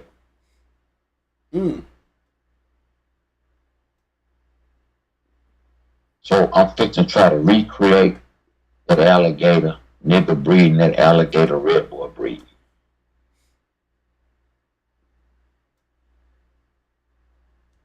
I got some double bred sons off of Armageddon Mayweather. I got a couple of sons off of him. I got several sons off of him. I got a few off of him where he's been bred back to 2 different daughters. Mm-hmm. I seen the one called Charlie that looked like Charlie. I didn't hear you. Huh? I didn't hear you. Did I see the picture of the one called, I named him Charlie 3? I don't remember. I don't know. Hold on. I mean, hold on. Okay. Give me a second here. This is just one. This is just one. Let me find this thing with my son.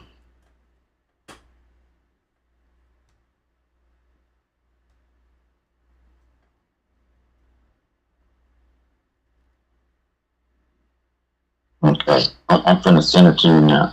This is one of them.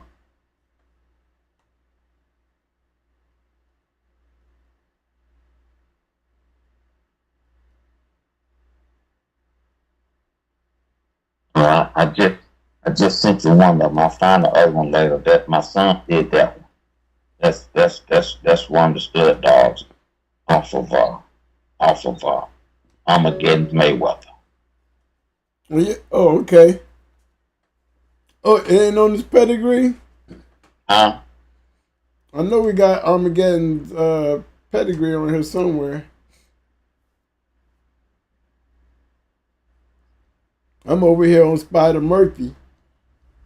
That's right. Looking at how tight he's bred. That's right.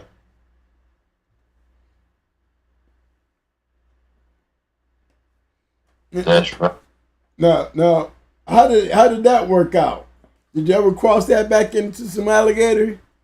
I'm just not getting ready to do it now. Oh, okay. I let a couple of people get some of the dogs off of them and breed them.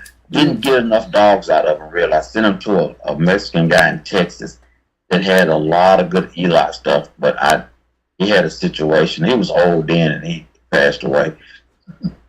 But Charlie, I ain't got another brother I'm sending you, but some of the pedigree is right there on Charlie.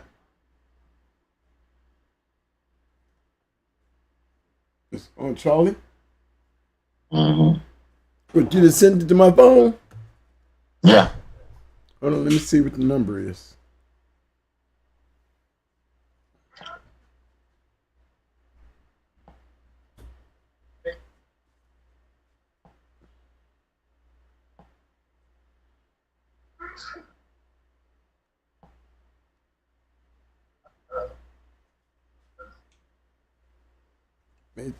Charlie Mayweather, okay. Will I be able to find this? If I look up Mayweather, will I be able to find it? Now, at the bottom part, it's paper goes say Stars Crush. That's what his papers say. Stars Crush, which is off of, I think Boomer Jr. bred back to one of his sisters. Now, when you look up Mayweather, bred to I think the Stars Crush. Okay. Am I right? Hold on, let me see something.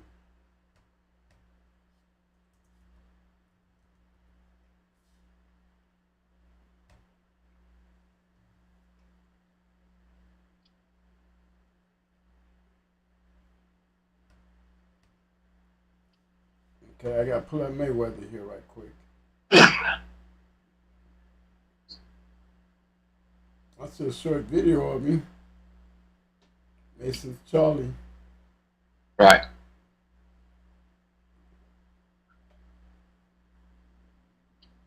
Okay, hold on. I'm gonna pull up Mayweather, see if I can get him here. I'm gonna get him Mayweather.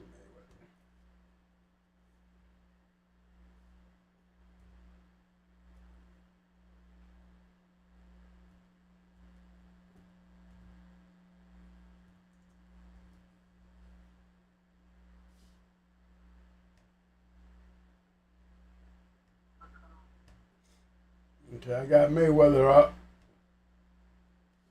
Then I'm going to his offspring. Yeah.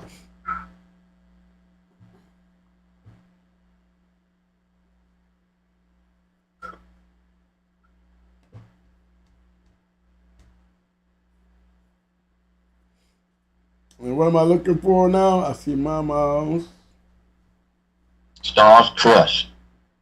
Star Crush. That's the female? Yeah. 614 boys. Charlie. I got him right here. Okay.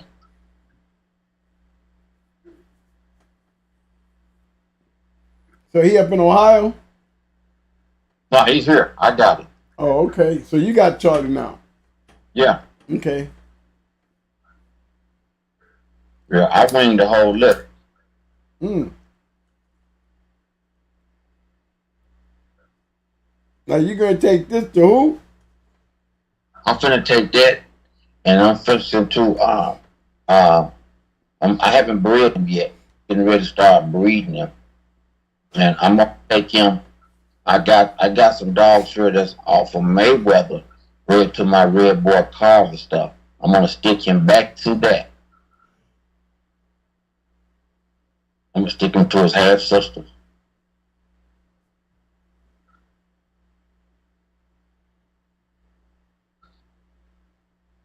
My question is, now we're talking about you bringing Charlie to these dogs, right? What happened to? I'm trying to feel not Spider Murphy, but the bitch. Damn, where that female at? Now, you had the pedigree off of the dog that I got off of the Liquid Snowman dog, right? Did I send you that pedigree? Yeah, I got it, but I don't got it. You got to give it to me. I'll pull it up. It's off of a dog we call Spook. It's off of Spook bred to Diamond. That's the pig.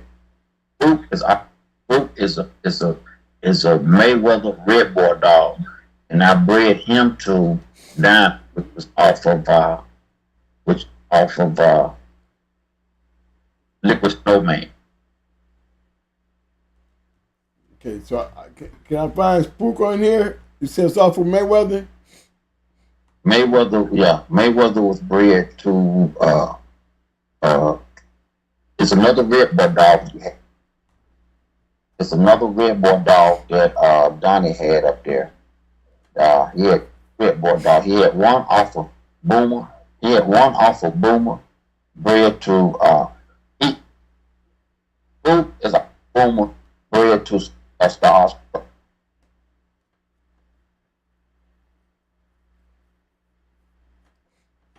Now say that one more time. You there? It's off of Mayweather bred to Stars. That's who Spook is off of. Okay, hold on. Mayweather to Star.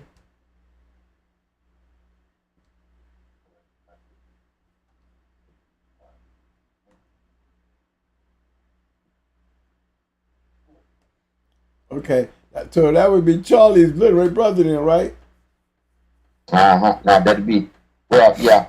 They had brothers, just about, yeah. Okay, I got Mayweather to Star Crush. That came up with Charlie. Okay, Mayweather was bred back to his daughter. That's what made Charlie. This is what it was. Mayweather was bred to Star's Crush, and he had the female. Then he took Mayweather bred him back to his female, which that was Spook's sister. Spook is the little mate to Charlie's mother. Put it like that.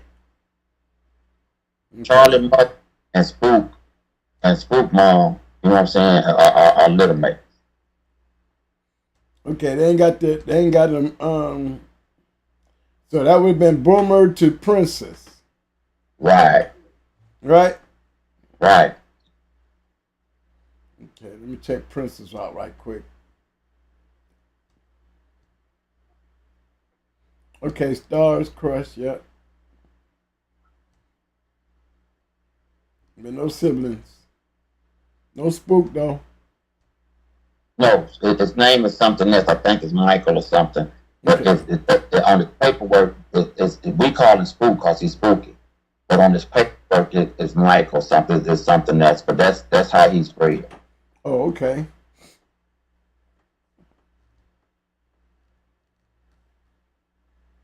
So Charlie Mom and Spook are little mates.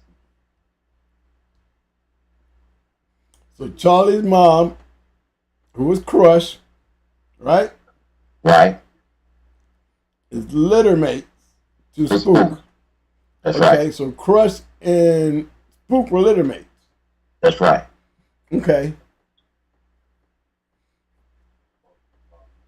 So this is still a heavy red boy Jeep cross. I mean, it's not really Jeep. It's really heavy red boy. Right.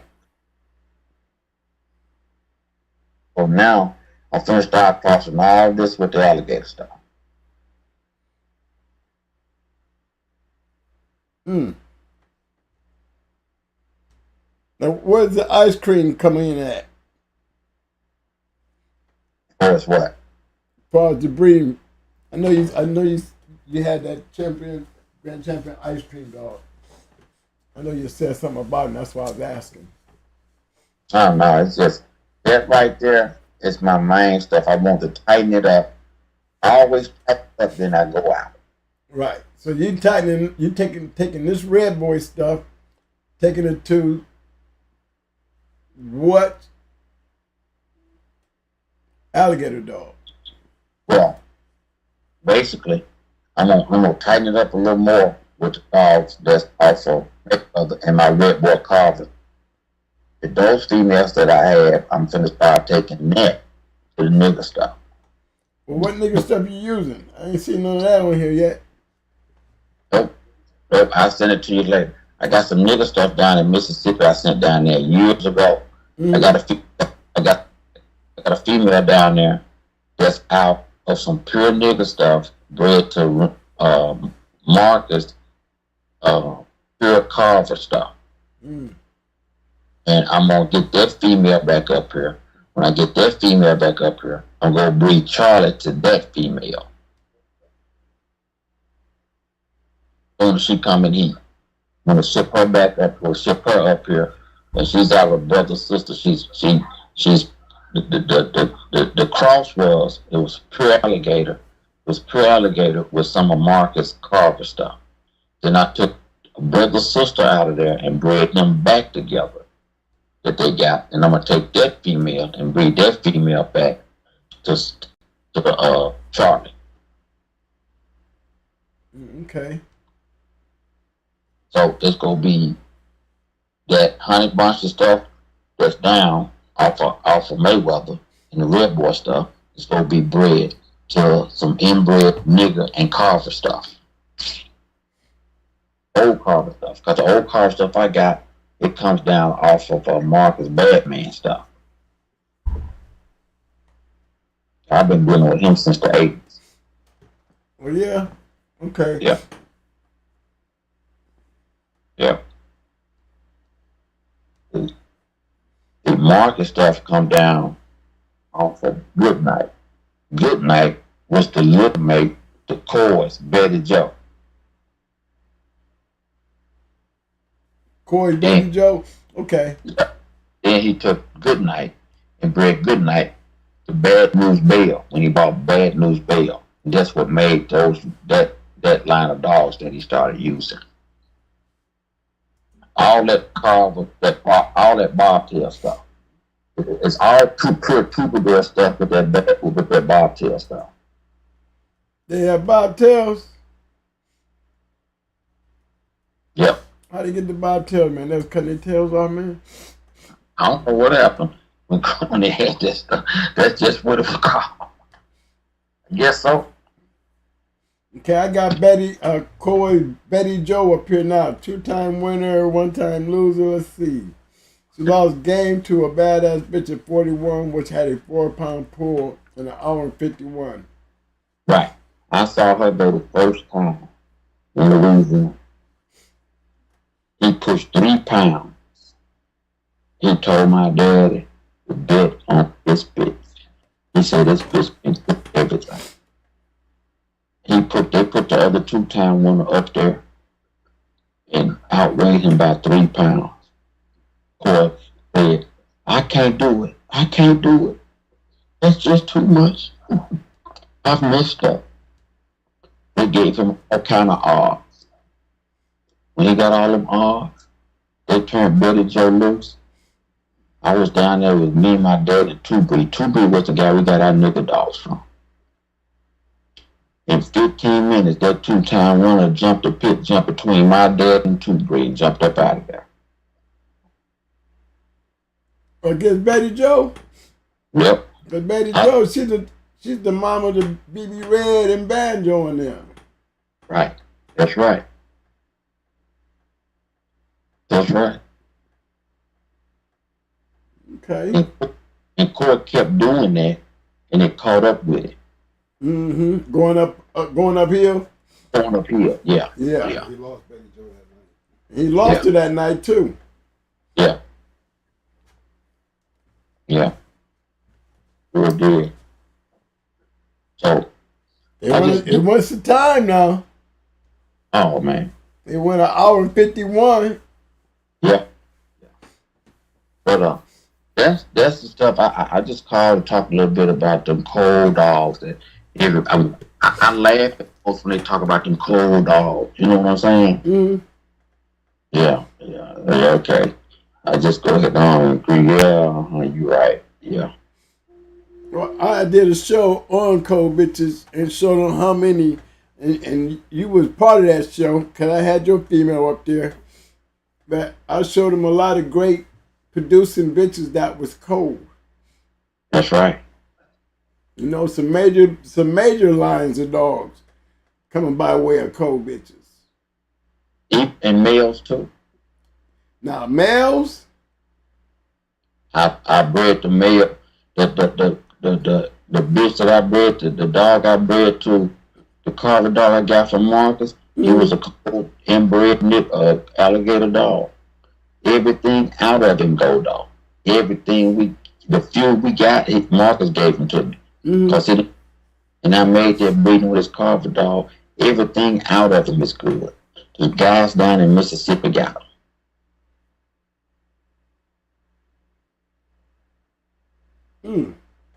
It's not. You lost him again.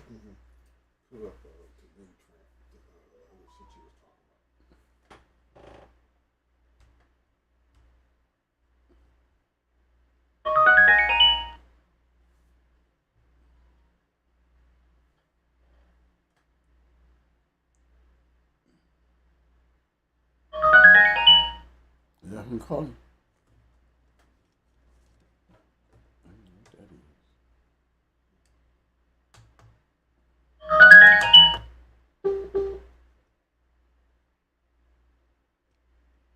Huh? You still there? Yeah, what y'all do? Okay. Okay, we got you back. No, we lost you.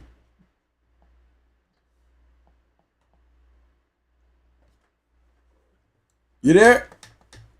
Yeah, I'm here. Okay.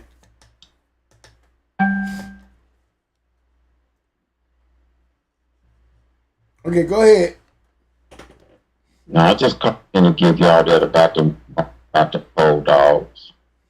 Okay. Well, I'm very interested in this nigga the nigga cross, and I'm also interested in that cross you're doing with Mayweather. Right. You know, this sounds like some pretty good stuff. I'm just, I just ain't seen enough of this nigga stuff that you talking about you trying to do.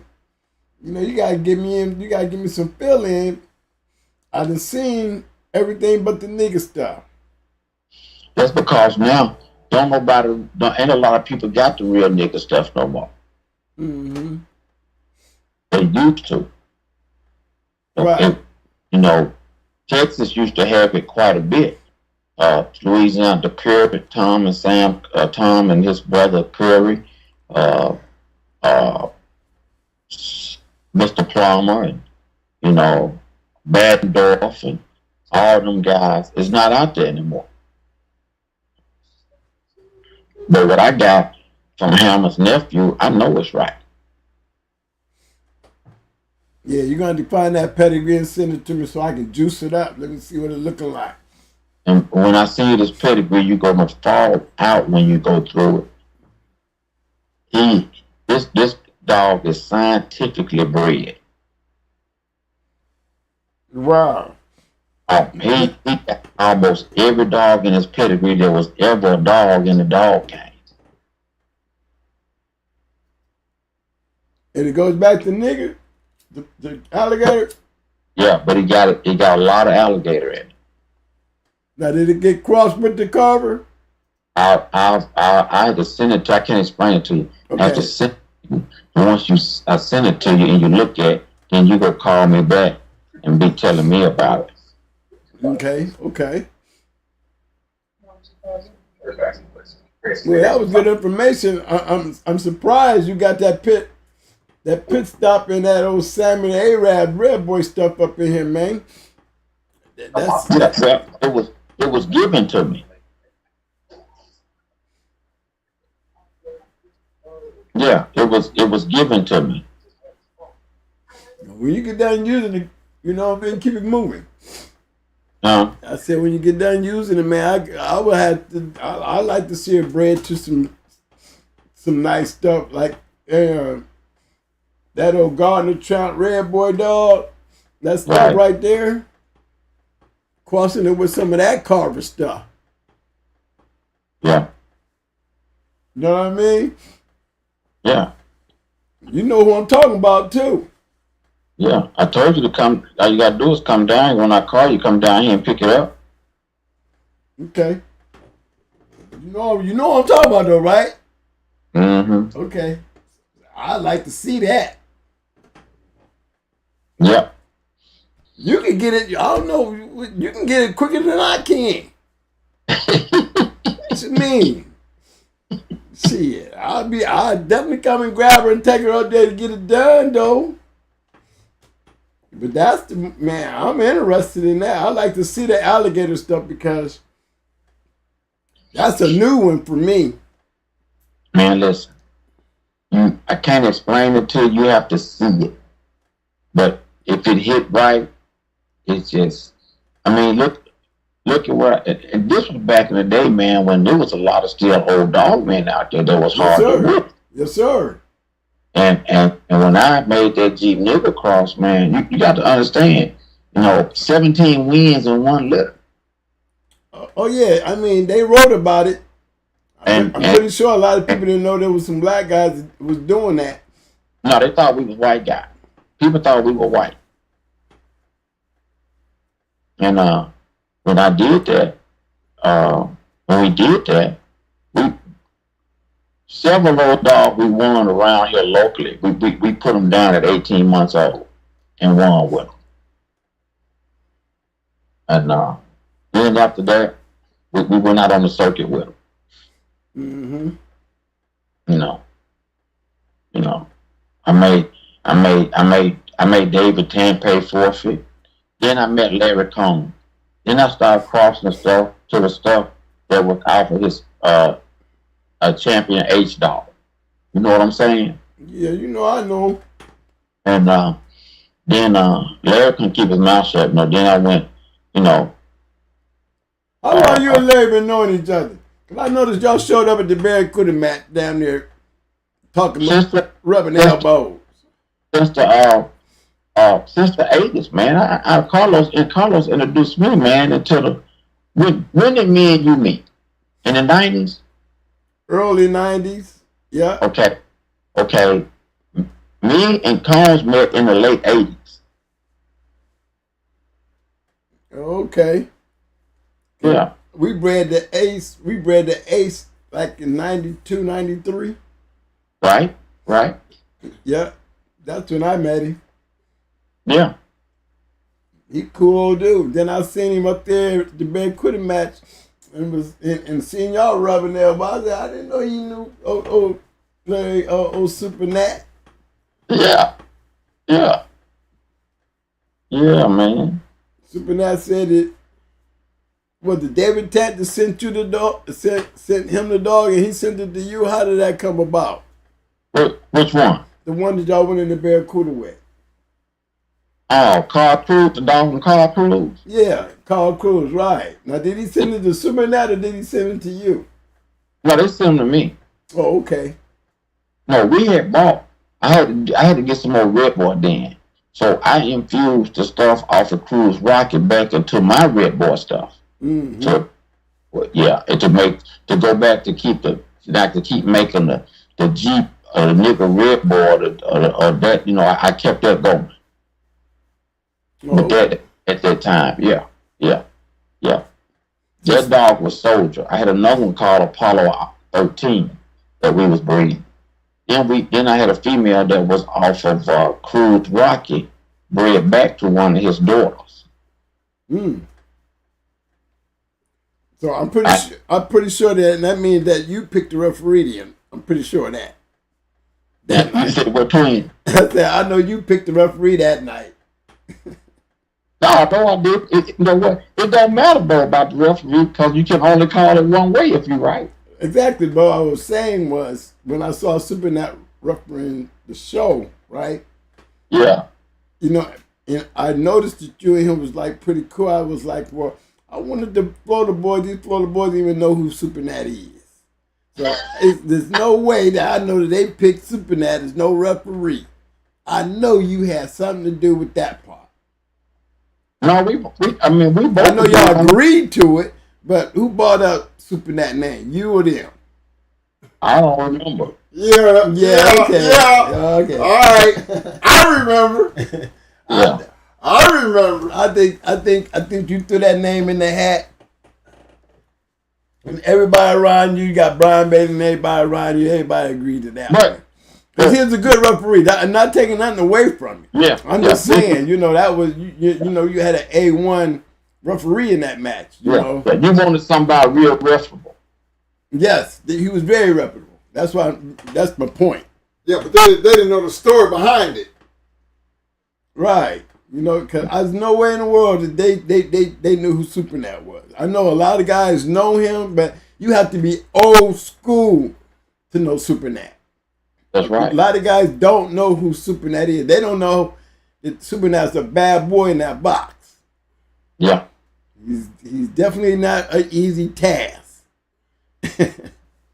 Yeah. And for him to be rubbing elbows with y'all, you know, y'all unbeatable people. You know, y'all tend to hang out together. You know what I'm saying? Yeah, you know what I mean? Yeah.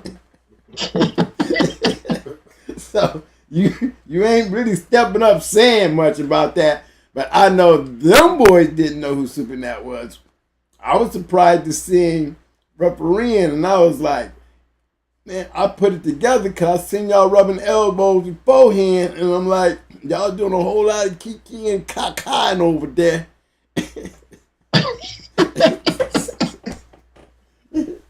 You know? So I knew. I was like, these guys have no idea who. Now, they got a referee for this match right here. They got a good one. They got a legendary man sitting up in the referee in this one. That made Barracuda look real good that night. Not the fact that the two good dogs was going together. Y'all had a good, great, reputable ref. You know? That was one of his hardest fights, wasn't it? And that was definitely Barracuda's hardest match. That's for damn sure. Right. But it was just, you know, it was legendary to me because, you know, the players involved. You know, that shot Barracuda, you know, to me, that put him up there he was already a great dog. He was even greater dog, you know, with the, you know, not just with you being a part of it, Supernat being a part of it, you know, Tank, you know, coming through that way, I mean, Carl Cruz coming by on that way from him, you know. I don't understand. I mean, to me, I just thought it was a great show. Yeah. Yeah. Still talked about today. Yes, sir. Well, you know I'm going to talk about it because, you know, I got a chance to see it. So, you know me. I'm going to tell you what I saw. I saw greatness. I saw a great night. That was a great night. Yeah, a lot of fun. Yo, boy, I still love my man. I miss the dude, man. What's his name? Cornell. You know what? No. My dude. Little Rock, what's the dude's name, man? You know. Oh, Becker? No, what is his name? Started with a C. The one that had me cracking up all night. Carlos? Yeah. Carlos. Yeah. Crazy Carlos. Man, that dude had me laughing so much that night, man. He was one funny dude. He was from Little Rock. No, he's from Texas. Oh, he was from Texas? No, I ain't talking about Thunder Kennels. What do you think about, baby? I'm talking about the one that came there with you. From Little Rock. I just left it down. My wife was talking to him. Oh, I'm sorry. I know Thunder Kennels. Remember, he had Red Ace's little mate sister. He won one with her. Yes. The one I was talking about was the one that came there with you. Yeah, Carlos Video. He wasn't there. Yes, he was. He the one that brought me up there. We rode his excursion. Okay, dang. There was another dude with you, man. I don't think Billy was the one that owned the Soldier Dog. Poor man Kennels. Billy from Illinois. Oh, okay. Yes. Was that Carlos that was acting a fool though? Probably was. You know, he clown. Oh yeah, he clown. It was Carlos then. He clown, man. That dude was so funny. He had me cracking up all night. He made the place fun because he had everybody in there laughing. Yeah. He was, so back then, man, The shows were really good shows. Oh yeah, oh yeah, oh yeah. They really was. They was great dogs. I mean, like when you talk and you talk about your time out there playing, I noticed that y'all did a lot of traveling. Yeah. Yeah, we didn't do anything local that much. You know, and I be trying to explain that to guys out here. You know what I'm saying? In the dog game, man, you know, the best was always looking for the best. That's the only reason you travel. Yeah. You know, and nobody's traveling for nothing easy because we don't know where we're walking into when we go into these new places anyway. Right. But let me say something to you. Yes, sir. Let me tell you how the dog men were when I first got in it and we started traveling. When you traveled over 10 hours, those old dog men automatically gave you a half a pound. A pound. Some of them gave you a pound of travel. But most of the time, those guys gave you a half a pound when you traveled. That was just courtesy. When you traveled over 10, these guys don't know what's what. When you traveled over 10 hours, they gave you a half a pound. That's why we traveled a lot. They gave you a half a pound to play with. Okay. When you drove over 10 hours, they gave you a half a pound. When you drove over 10 hours and when you was going to see somebody. Okay. Sure did. That was just dogging. Right. Definitely bulldogging. Yeah. Yeah. Yeah. See, these guys don't know nothing about that because they didn't get a chance. They never got a chance to run in that type of crowd. Well, you know, Ohio did a lot of traveling too, though. Yeah. You know, that was one thing that I noticed about Ohio, you know, is we did a lot of traveling. A lot of guys in Ohio did a lot of traveling. Yeah. Yeah, I know. But twin, I'm finna shut it down, man. And it's always been a pleasure when you stop in. You know what I'm saying? And you know what? You didn't strike out. Because today would have been a strikeout. You know that, right? Right. Okay. Right. And I would have been coming out. Now, that would have been the time I would have drove all the way to your house, and I would not left until you put something in the crate. Right. I'm just letting you know. You strike out with me, I'm coming with an empty crate now. Okay? You was real close. I was going to buy one tonight. I was going to get up in the morning, go right over there to Walmart and grab me a crate. Take me a weekend and come and see you since you ain't made it here yet. You know what I'm saying? But twin, you know, I got a few more. I got a couple more surgeries to go through, man. And then when I get through all that, man, I'm planning on working. My wife, we gonna make a vacation down there. As long as you got everything covered when I come. Look here, I told you that I would get there before you. Okay. Okay, so you go ahead through your surgeries and you know, I'm gonna make sure I catch up in one of them days when you laid up in the house. And I'm gonna knock on that door. I'm gonna knock on that door. I'm gonna have you and your wife laughing so damn much y'all gonna be ready to put me out because I'm gonna act a damn fool. Because I'm making sure I got pictures and everything. To make sure that I'm sitting there real close to the legendary Mr. Harold Mason. All right? All right, man. I'm gonna brag about my time down there, so you know I'm gonna act just like Carlos when I get there. I'm gonna be full of fun. I'm coming with an empty crate too. That's fine. That's fine. I got you covered. All right, big bro. Thank you for calling us, man. Hey, man, that was some pretty nice information. Please get me that pedigree on that alligator dog you trying to cross in that red boy stuff because that is some very interesting conversation. And I got her up here on the screen right now. You know what I'm saying? And I know that Russian Bill had that grand champion dog up there, right? Right. Now, you know, I got a story about Russian Bill, man. I'm I'm gonna let my little protege come on the show and tell him about it. But you know, he was at Rushton Bill House one time, right? And he called me just to, you know, so he, you know, he's at Rushton Bill House, and you know, he called me and was like, "Look, man, you went up there on who house I'm at? Who house at? Oh, I'm at Rushton Bill. You know, Rushton Bill had 35. Yeah, okay. Hey, I've been up there 100 times. That's where we used to go all the time. Man, So he said some. You boys ain't got shit. That's what he said to me. Man, did you know we was ready to go down there and go into his ass, man? That time he got off that phone with us, man, he looked at my protege. He looked at him and was like, man, them guys is crazy. I told him they dogs wasn't shit. Man, them boys is ready to come down here and take on anything I got in this yard. He said, that's who they is. That's where they is. Listen, I'll tell you about him next time I get on the show. Oh, so you know how he is. Yeah. Okay. Yeah. He got a good whip of me going off. I will come down there. You clean up your yard. Clean up your yard. I know. I'll tell you about it. But I'll hit y'all up on the show next time, man. I got something to talk about. All right, appreciate you stopping in, bro. All right, fellas. Thank you for that one.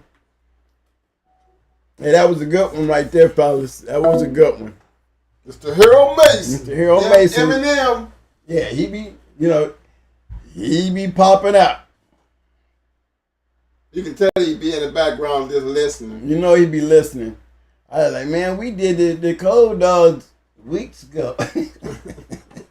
What he supposed to call in that night? Yeah, he was supposed to call that night. That's what I said. The third time now. He hit me up just before I came over. You know, he's gonna call at 8:30.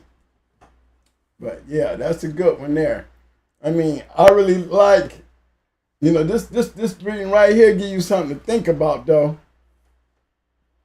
Imagine grabbing some alligator stuff like this right here. See, y'all don't see the dark side yet until you click on him.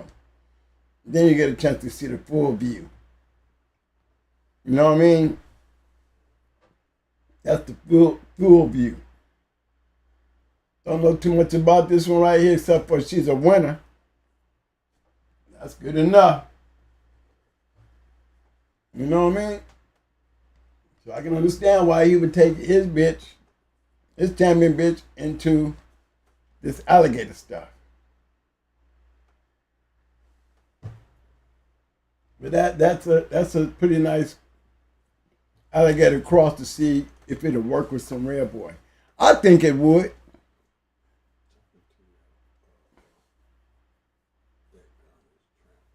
Okay, now remember we was already doing Red Boy stuff, right? So that was just another one that, you know, he took me another route on that one. He definitely sent me on another run.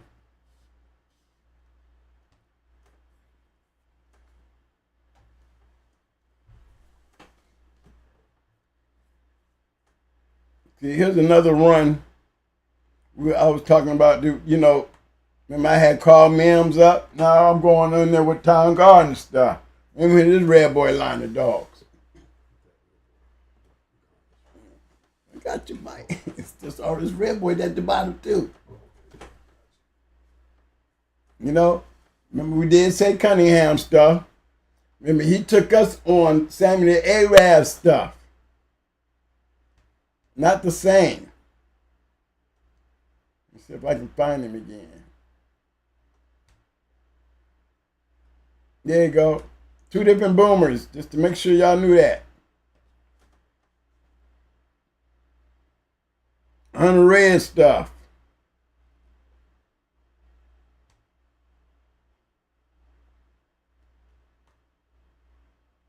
The Bailey stuff.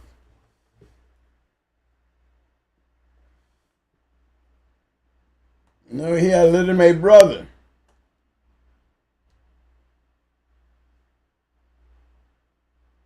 Both of them. Hunter Red and Radar Man.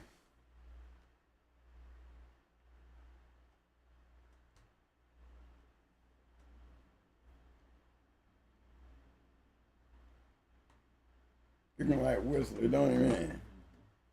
That white head.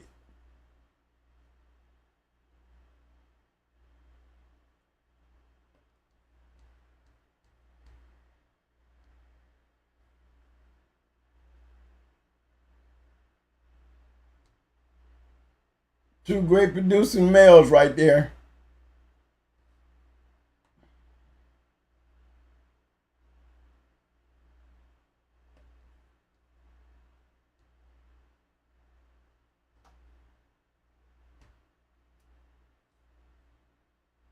Two great producing dogs.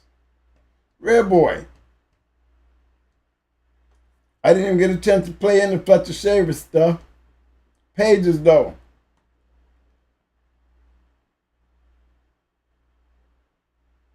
Straight pages. And if you notice the thing, where you get your best numbers from, I almost said it's like I be talking about yellow. Remember this is a production line right here.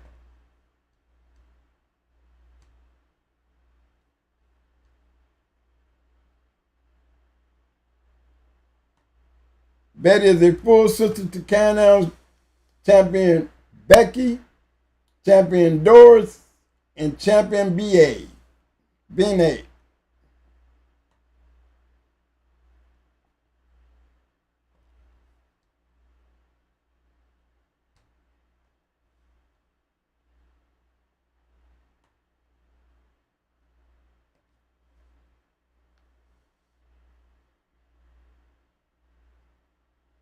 See how they was breeding that stuff there?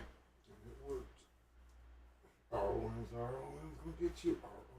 You know what I mean? You're going to get that.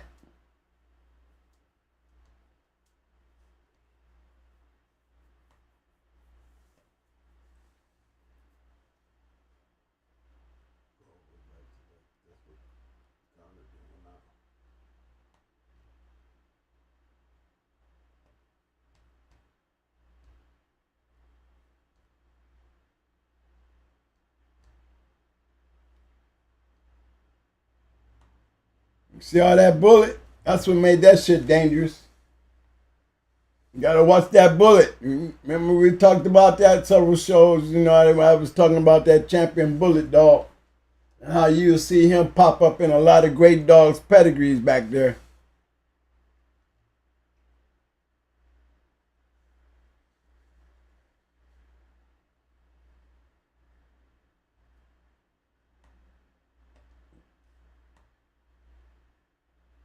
See, Blackie lost dead game in 3 hours and 9 minutes against Jackson and Cook's Doral.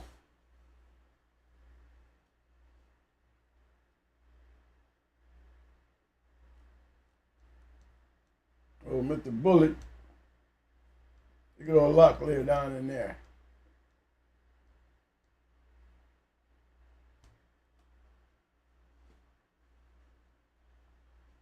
But great producing dogs here, y'all. This is more Red Boy. See, I didn't get a chance to get over there and hang out in Windy City. And when you start looking at these dogs here, you know, these dogs went on ahead and produced some pretty good dogs themselves. No, Beetlejuice came out of that stuff.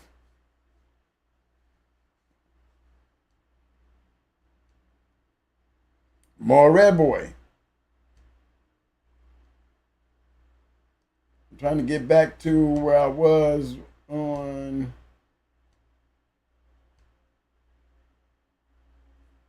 this stuff right here. There. That one there, and where was I at? I'm looking for two different Red Boys, but same concept though. If you take a peek down in here, these areas here,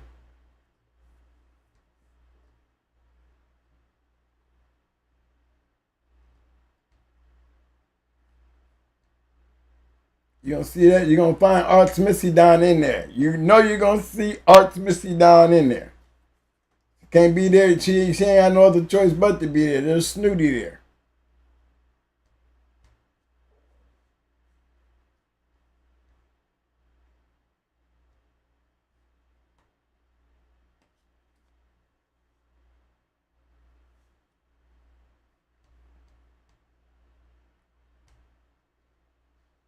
Yeah, I like the way when they make these type of crosses, you know, it's really paying attention to them,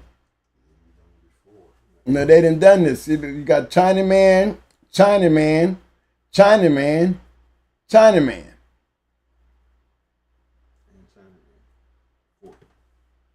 We got him down here. In the fourth. See all that Chinaman. When you say Chinaman, look at all that Eli, Bully Son, and Arts Missy. Snooty. Anytime we say Arts Missy, we say Boomerang. Same thing. And if you notice, in these great dogs, did you notice they all had that common formula of those particular dogs? So far, we done seen the Snooty stuff work with the Red Boy dogs. Remember, we just showed Champion Tate. We showed another one with a heavy Arts Missy cross with the Red Boy, which worked. You know, that Snooty cross. And there's another one right here. This is another one right here. Remember, we started right here.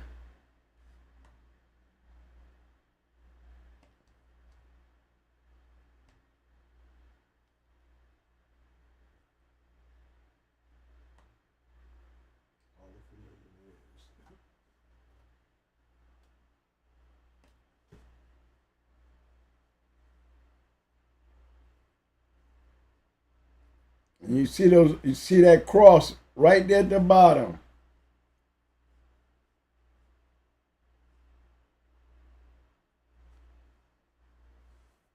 So you got your yellow cross up in here. You got the Wally, you got the Medlin, you got the Bass, you got the Marlowe, you got the Cunningham. You know what I'm saying? That's a whole line. It's a whole line of Red Boy dogs.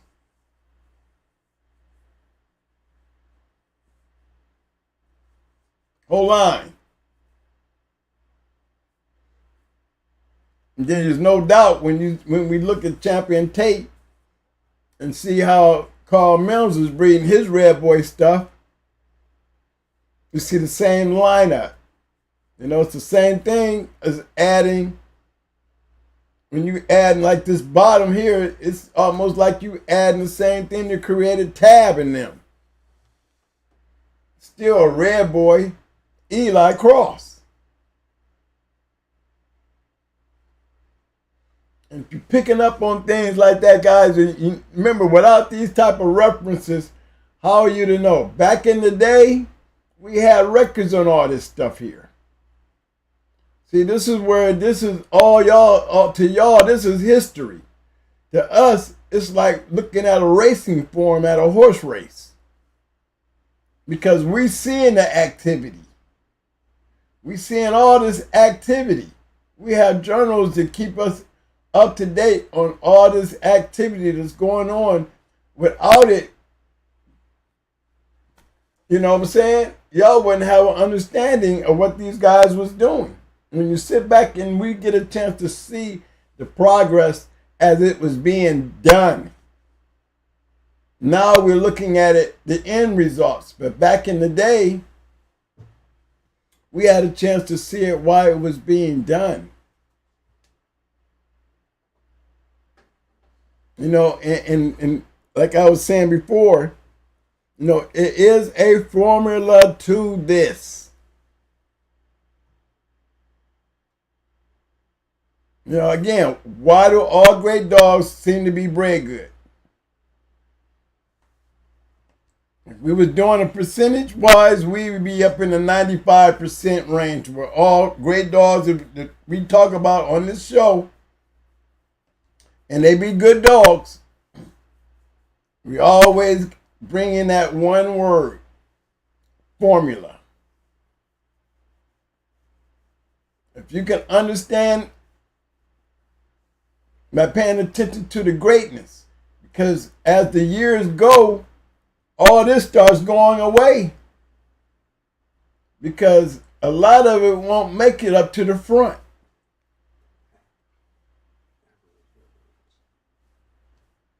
It won't make it up to the front.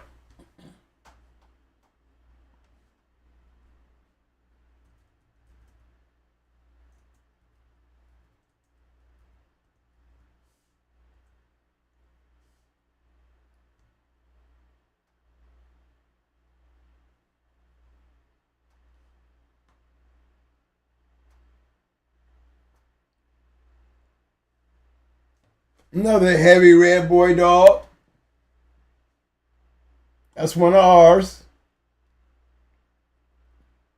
Everything you see except right down here in this little zone right here.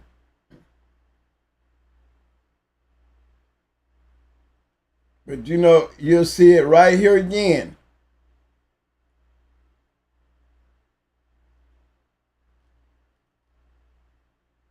But that's a red boy dog.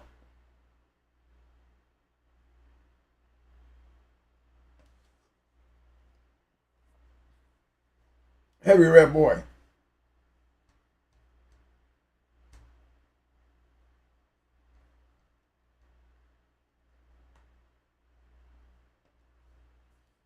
They go Lady Sassy Maid. You know, you're going to find Rosie in there, Zebo's sister in that one.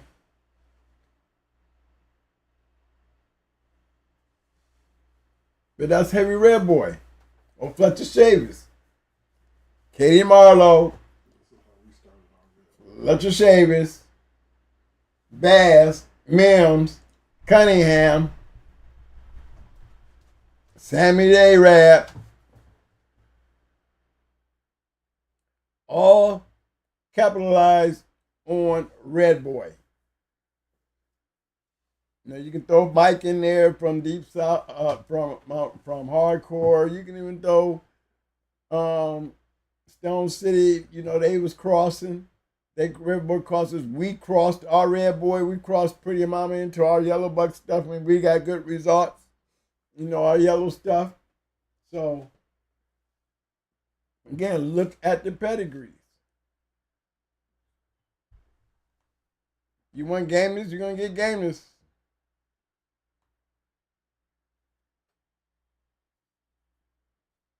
Cunningham's Cotton. 2 game ass Red Boy dogs that can guarantee it.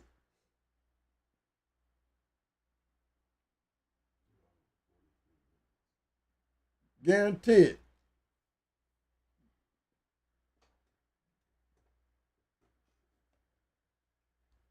That's our foundation bitch. Right here.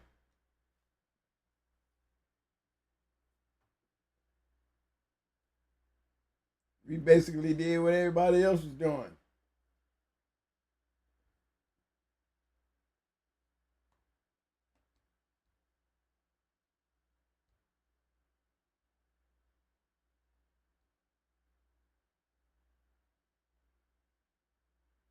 There go Grady's Bubba.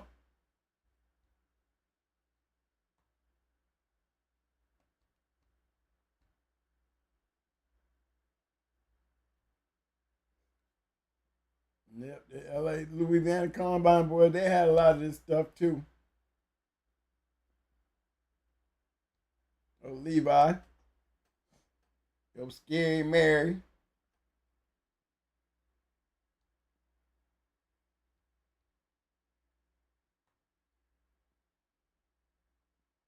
That's the Gainesville boys right here. That's their little female.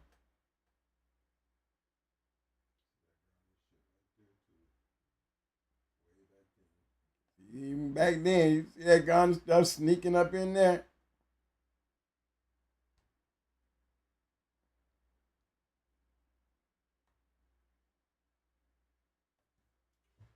See, fellas, it's still, what y'all looking at there is way back there.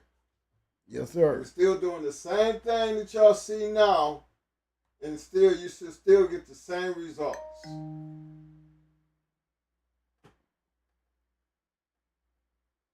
Remember, every one of these dogs was in a book. That's all I'm saying. It was like a guide. It's a guide. You know, the guide is pay degree online now. And what you can decipher between the truth and the lie.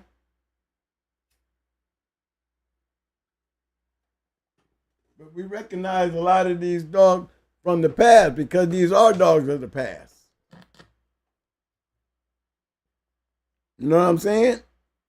And they're major pieces, definitely major pieces in the history. You know, and that's the disadvantage of the now because, like I said, as you keep breeding and keep breeding, and as the guys keep putting it together, the access is not as strong as it used to be. You know, it's too much decipher, you know, now. You know, it'd be hard to make good breedings because you're not going to get the fill-ins.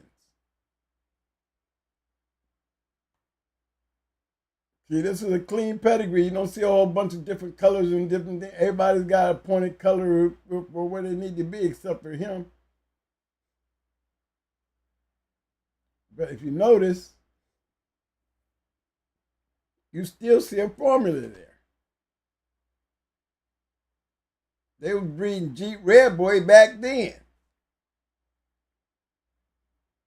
No, not just with Tab. It's a whole different line right here.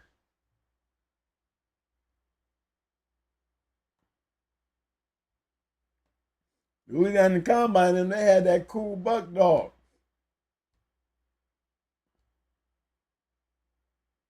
You know? And you go up in and look into the Screaming Demon dog, you're going to see the same old thing. You're going to see that cross. Only difference is in Screaming Demon, he got with his with his Red Boy cross and Jeep cross, he's got Mayday. The Screaming Demon got Mayday in him, coming by way of Fatty Girl. But that's still a heavy yellow dog. You just got Patrick. Now you got Jeep, Yellow, and Patrick. You know? Same thing you'll find over there in Stone City. Jeep, Yellow, and Patrick. You're going to find it over here in the Growing Hard shit. Jeep, Yellow, and Patrick.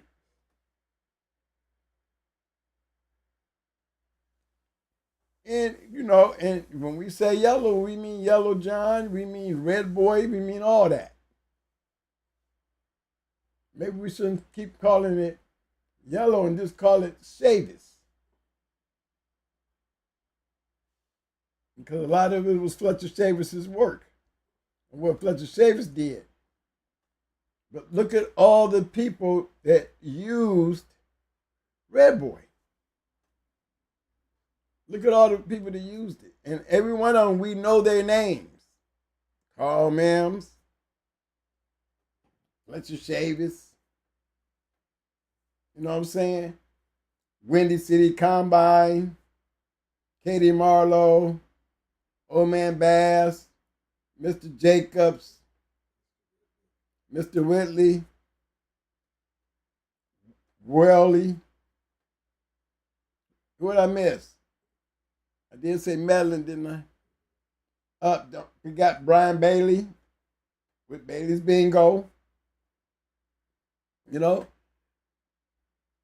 one of the most used line of dog, Cunningham, forgot about him.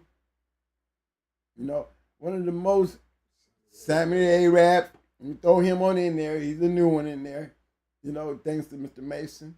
But look at all those dogs. And these are not just dogs and names that we throwing out there, you know. Yeah, they bred. No, they was breeding and getting results. Results. You know, and for guys that's really trying to get into the breeding scheme of breeding, you know, these things that I be bringing to the table for a person that's really trying to breed good dogs, I would literally take time out and study some of these dogs that we be having on these videos. Because I'm saying 95% of great dogs come from great breedings. That should be telling you a lot if you're trying to be a breeder. You know, it should tell you a lot. And Red Boy is definitely one of them high ends. You know, I can say that about Eli. Just like I talk about the Patrick dogs. You know, I can go in there and do the same thing with the Eli dogs. I'm talking about Boudreaux's Eli. The things that he produced that just went everywhere. You know, those type of lines of dogs that just had breeding power. Eli Jr. and Bully Son. Those are two strong names. That's like having two Red Boys in a line of dogs. Eli and Bully Son.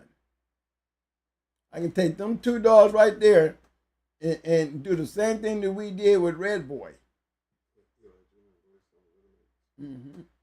Because Eli Jr. and Bully Son, you know, were litter mates. But take those two dogs and put them out there and watch what they do. They did the same thing as Red Boy. They were used a lot, both dogs.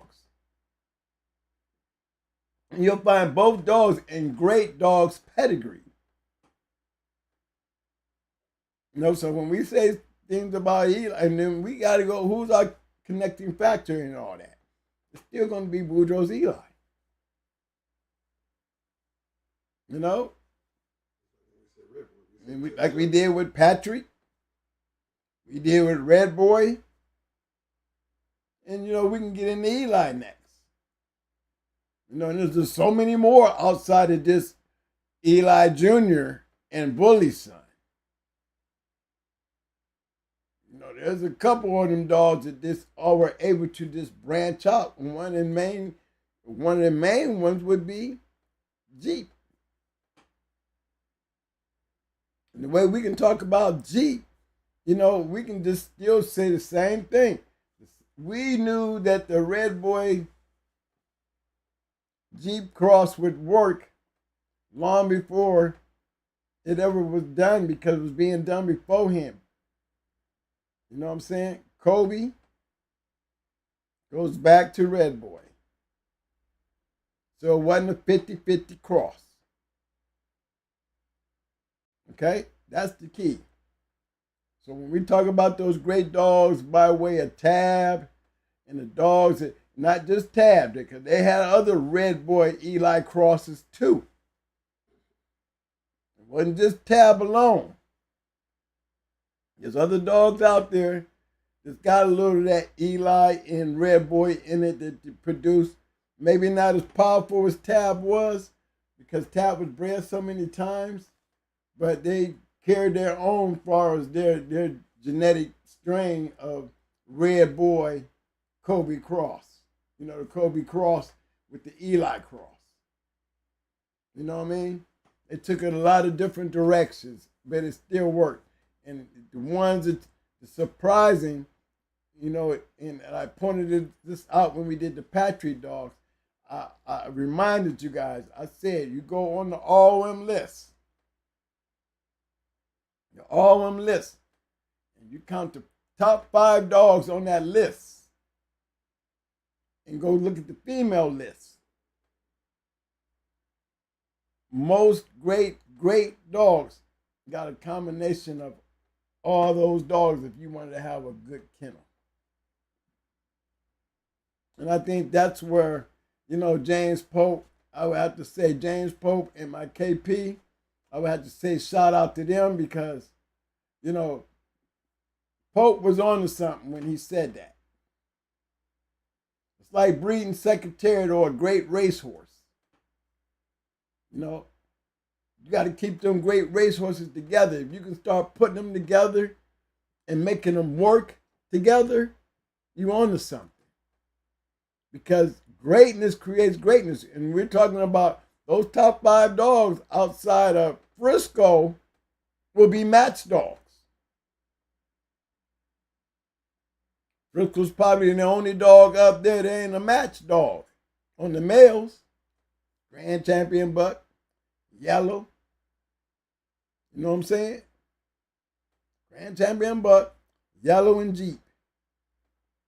All performers. You know, that they did catch up. If you go in the top 10, you're going to have Red Boy so strong. Because you're going to have Tab, you're going to have Yellow John, you're going to have Yellow, you're going to have Mayday. You know what I'm saying? All in the top 10. That's damn near 4 dogs right there in the Red Boy line. That were registered merits. You go through the registered merit list of the line of dogs, you're going to see a whole bunch of Red Boy dogs. There's more Red Boy producing dogs in the history of the dog game than any other line of dogs. I want nobody calling me back saying, twin, no, don't do that, because you do your research before you're so quick to speak up, because you're going to see that I'm right. There's a lot of great Eli dogs out there. But I said, you give me the top 10, and your Red Boy's going to control that top 10. When you go to Sam Buck is going to control that top 10. When you go to say Jeep is going to have a few in the top 10, but nobody's strong as Jeep. You know? But there's still that combination of those dogs. You know, steady pedigrees, study, you know, this what made this dog do what he was able to do. Whether it was producing or performing or both. Study it. See what worked when they was using it. And always remember, when you were reading your pedigrees, remember what I always say. You always go after the frame of mind of what this person was doing when they took they female. Because it's always on the female. You have to take your female and decide that when she's coming in the heat, this is the way I'm going to go. How many times have we grabbed that female and looked at her and said, I wonder why he did it? What made him do that? Because it's really on him to do. The breeder. Understand the breeder. When you look at these pedigrees, look at the female. Why did they use that female to go to that male?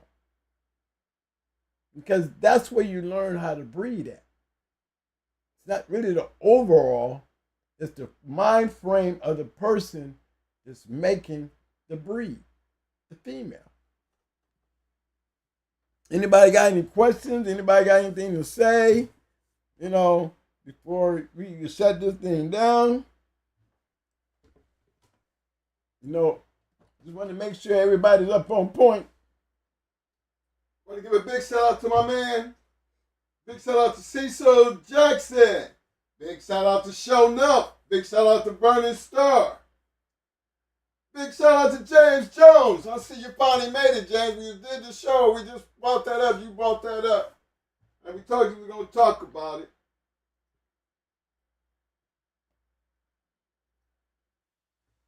James said, got to the show late, but wanted you guys to talk about this. I wanted you guys to talk about this. The many different families that were created down from the Red Boy dogs at Going Hard Reloaded. Yeah. Oh, and we did. You know, I can run through those names right quick. I done said it several times. We found Sammy the Arab, the Cunninghams, Medlin, Mims, Bass,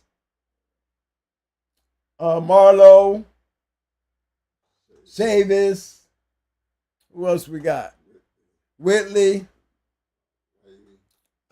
Whaley, Bailey. You know, those was all Red Boys. All Red Boy, and all of them got a great dog out of it. Gardner, Kent, you know, they all used it. But, you know, when we start talking about directly the Red Boy cross, Mims and, you know, Mims, Bass, Marlowe, Cunningham, Medlin, Bass, all those guys right there, Wiley, Whitley, those were those red boy breeders.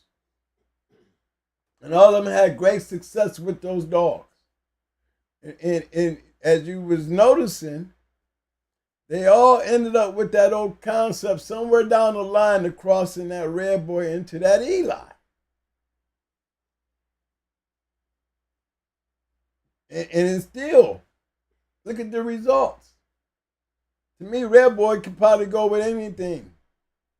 Because now these days, it's red boy going back into the Eli, but they're using it going through the Chinaman way. They're still doing it.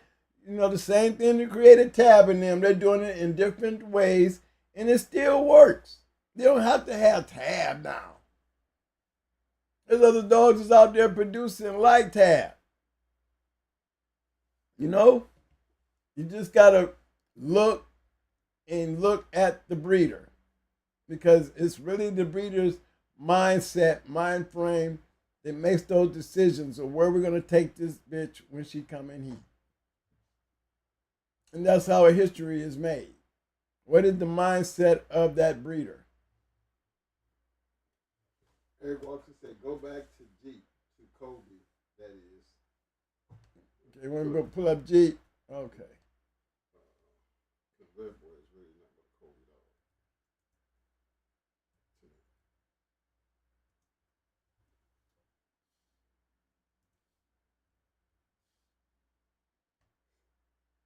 Okay, let's pull up Jeep.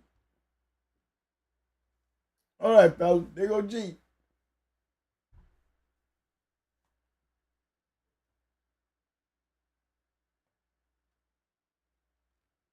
There's our Carver stuff. And there's our Jeep stuff. There's our Red Boy stuff.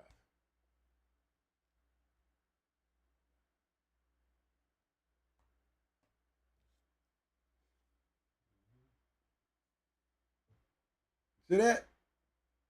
That's Finley's bow.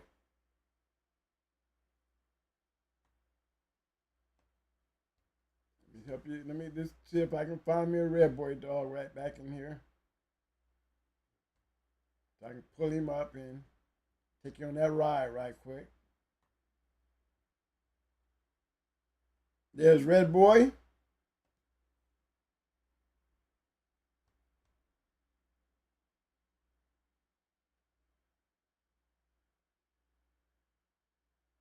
Is that one right? Was that? Yeah.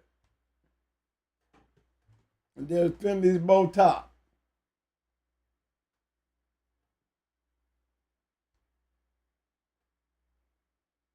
We ain't got to go all that with him because it's all right there. You got Jeff and Jeff.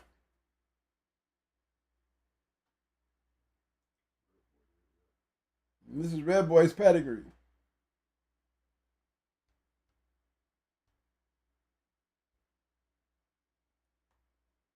This is Jeep's pedigree.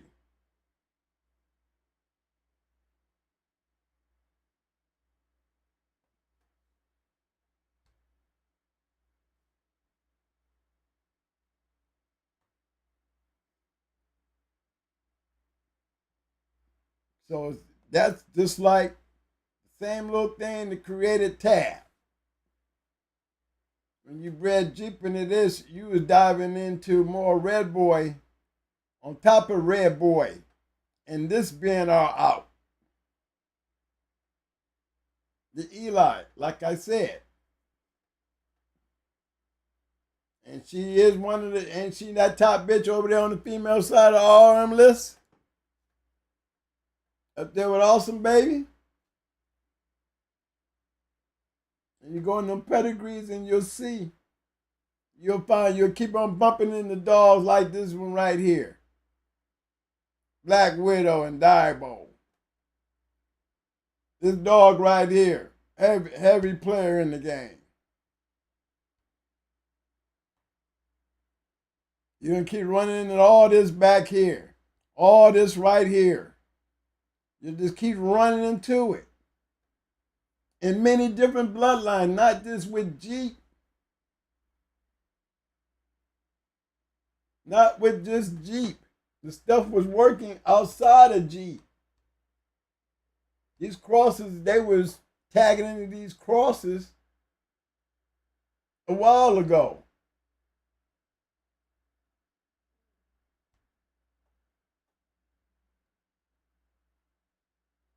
Same man that created it. Same man. Old Tills, Mr. Tills. See, these little crosses is that old stuff that they was bringing from overseas.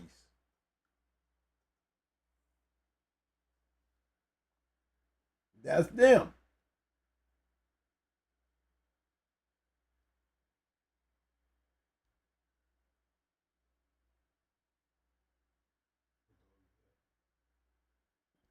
Show you who dog this is. This dog is old little Posse's Doc.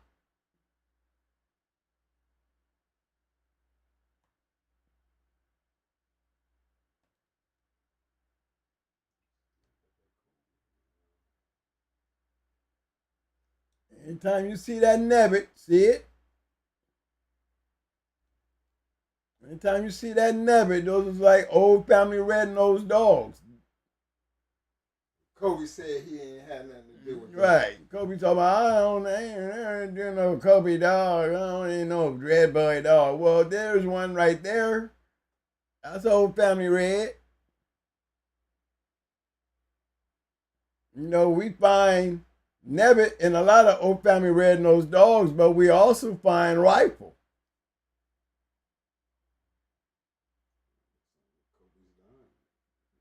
You know, sure they can't be complaining when you got Kobe's dying following through on a nebbit dog.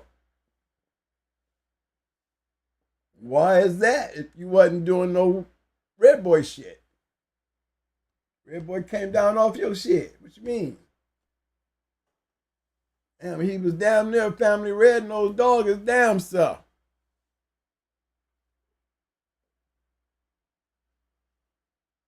You know, you still see it. And that's on that. Let me go back and show you where I got this from. That's this right here. So he just wasn't Kobe up here. He Kobe all down here too.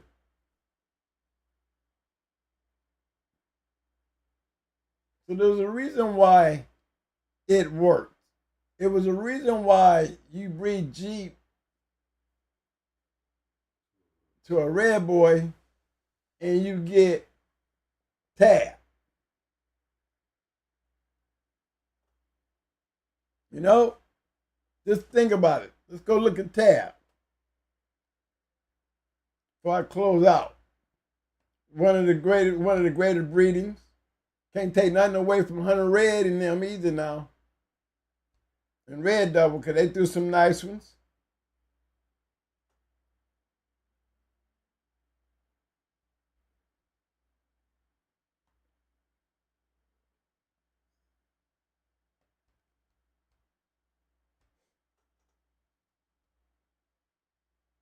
Produced a whole bunch of great dogs.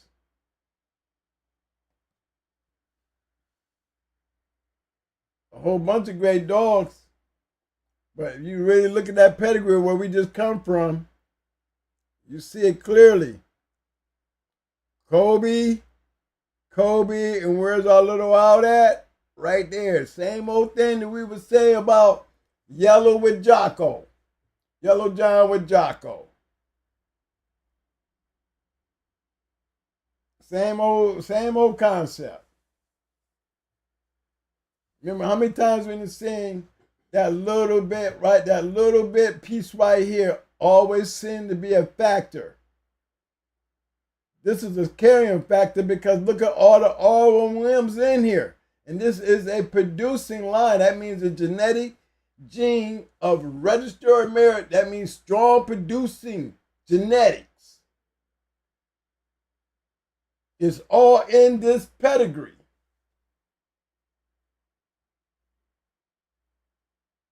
How many times have you seen me show you guys that? Why are these dogs so great of producers. You know what I'm saying?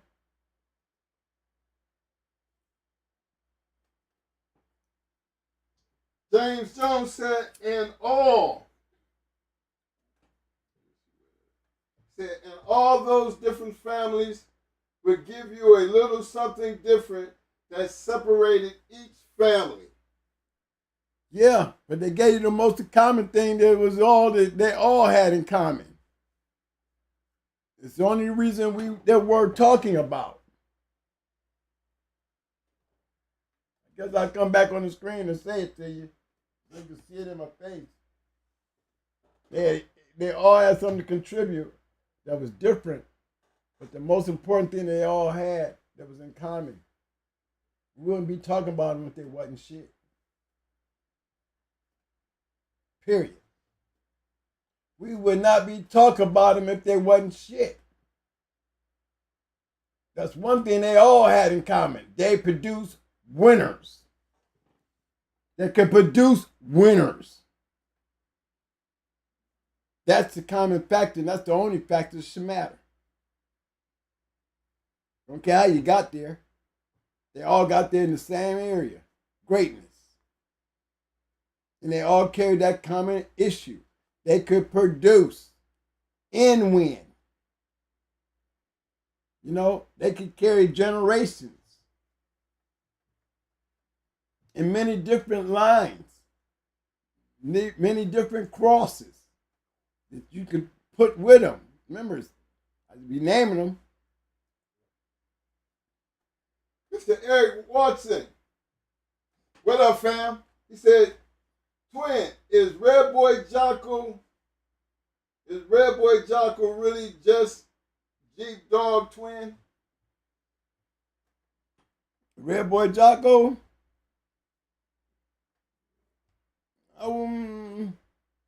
Let me say, let's go look at Jocko first. Let's see, we already know about everybody else.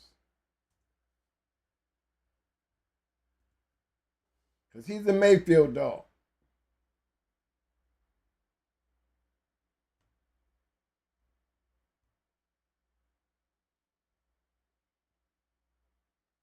Same old thing like Mason was talking about earlier.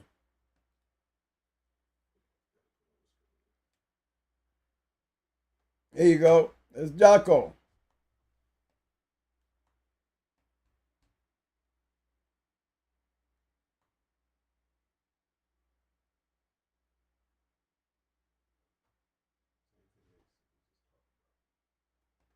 You know what Mason was just talking about when he was talking about his nigga stuff. His nigga stuff breeding back into the Red Boy stuff. There's a prime example of one right there. You know what I mean? And when you start hanging around down here in this long area, in this area here,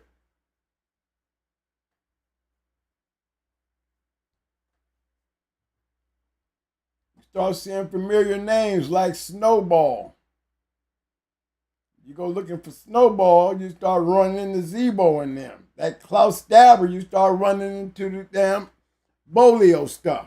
Remember Stabber? We just got done talking about Stabber, and we know about Andy.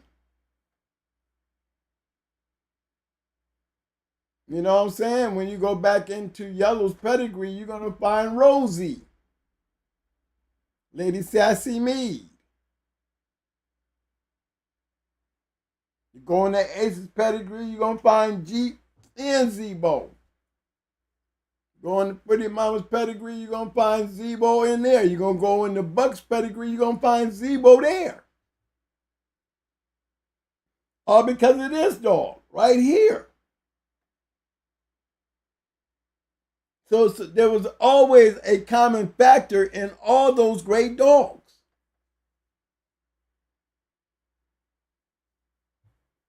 For those who really didn't, who really kind of missed that,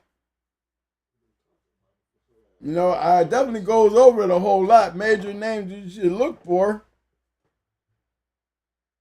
because they were major factors in the greatness of these dogs. You don't see a bunch of ROMs hanging around up in this stuff though. But guess what? They put it in there where it mattered and it worked.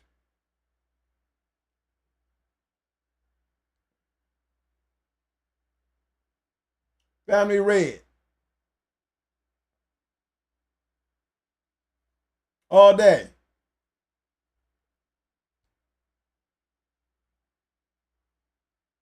All day.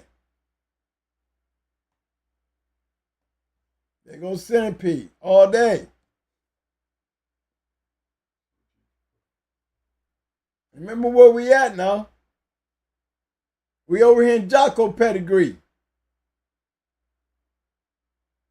Right? And we in Jocko pedigree? When we go back?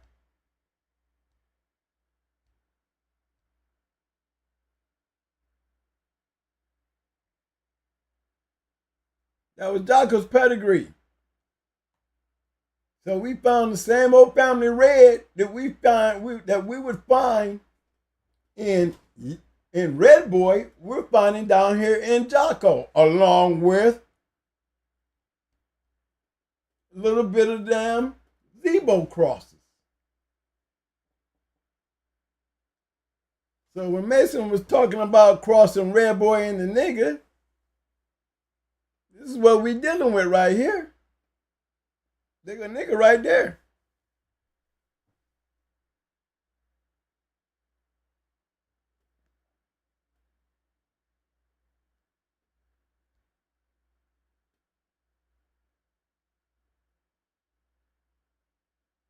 And when we start talking about nigga, we're going all the way back. Remember niggas, same shit that produced Alligator. Mason just got off the phone talking about this very same stuff.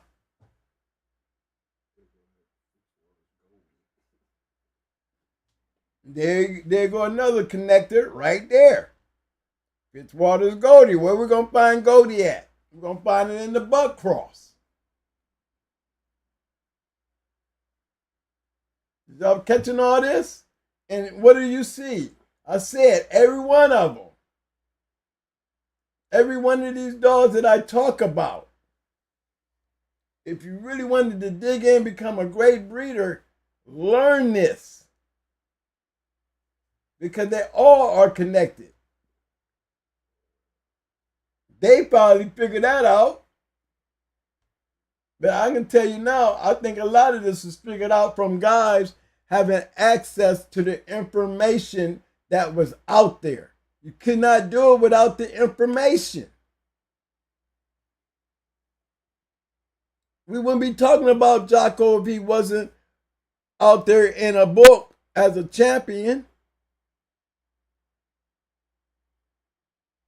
We wouldn't be talking about Yellow John or Red Boy or any other of these damn dogs if it don't be for references, information. That was the good thing, because a lot of these breedings were actually done through that type of information. Fletcher Shavers knew what he was doing when he grabbed Jocko. You best believe he knew what he was doing. He grabbed Jocko because somewhere in there, that nigga stuff, he seen it go. He seen it go. He must have liked Hank, or he must have liked what Hank was throwing. Because Mr. Ass, don't forget this stuff. Same old stuff. Again, I can find Zebo right here. I can find Grand Champion Buck down here.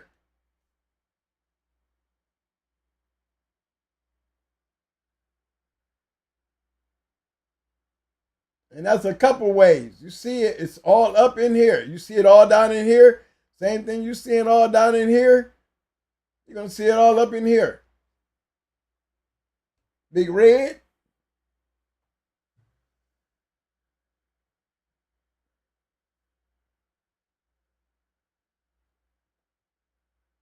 We know that one.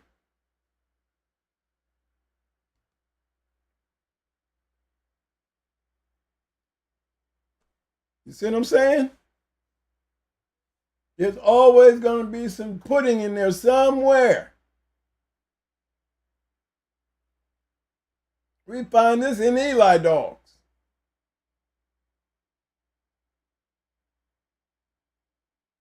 And we down here playing around the Jocko's pedigree. We didn't found Buck. We didn't found Zebo. We didn't found Nigga and Darbo. And just Jocko alone, all combinated factors that will take you back to them top 5 producing dogs on the RM list. And you can grab 2 of them bitches over there in the top 2 with this with Awesome Baby and Honey Bunch.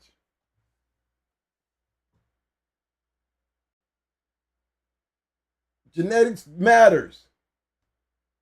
It all plays down to that. That's all. I'm just pointing out something that really, if you really want to learn, understand what I'm talking about, and the only way you can do that is you got to understand the results of why we're talking about it. Remember, we talk about Stabber, we talk about Andy, and for those who want me to go click on Andy, there go Andy. What do you see in Andy? Ain't some more Dabo all up in that?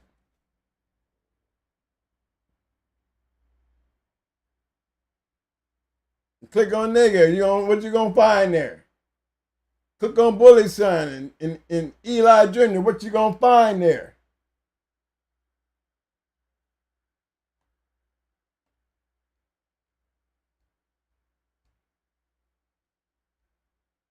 Look at the offspring.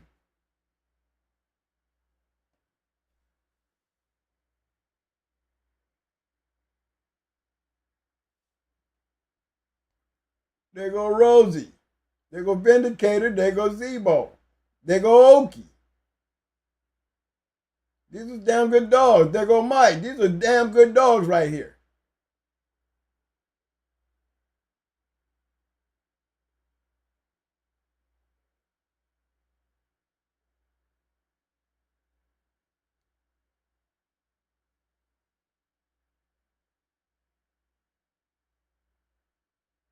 Look at this. Tell you a little story.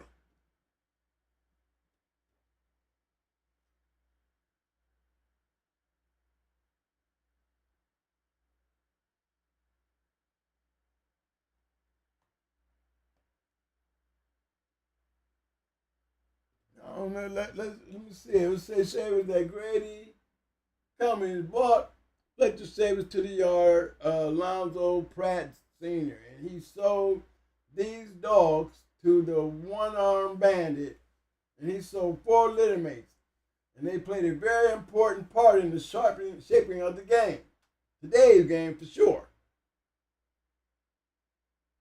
And they were littermates. Okay, I didn't hear you. Say that again, Mike.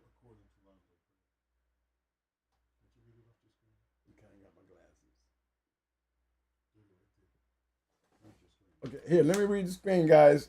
I'm up here trying to look at the TV instead of the screen, my computer screen. All right, let me get in here and do this right now. So these dogs to the one-hour bandit play a very important part in sharpening the game today. According to Lonzo Pratt Sr., this is the true breeding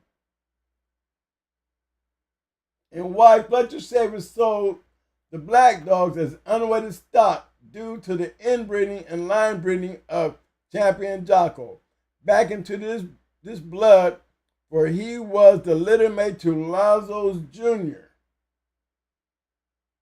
And as the old man told me, he said, this is the true breeding of these dogs.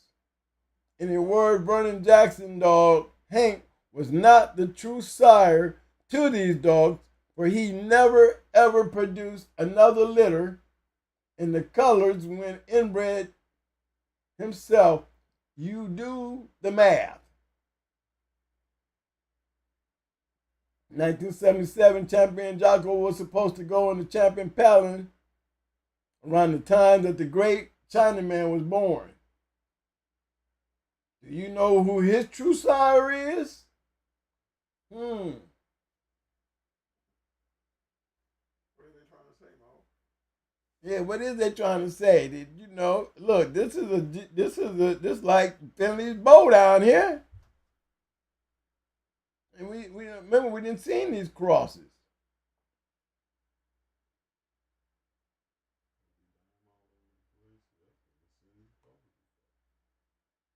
We know these crosses.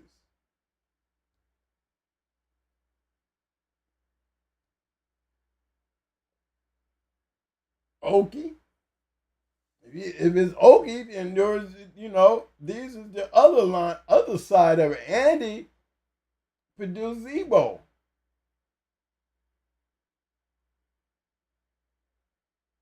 These are like the Homer side of the dogs. Mike.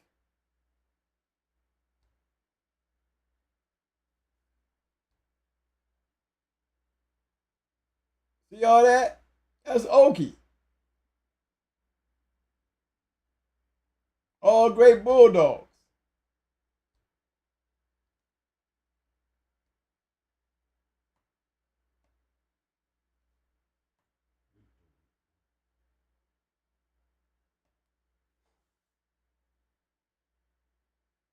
See, we know what the top is, we know what I'm saying? They trying to say Jocko was off of that stuff. They saying Jocko was bred like these dogs here. Well, we see a little bit in there.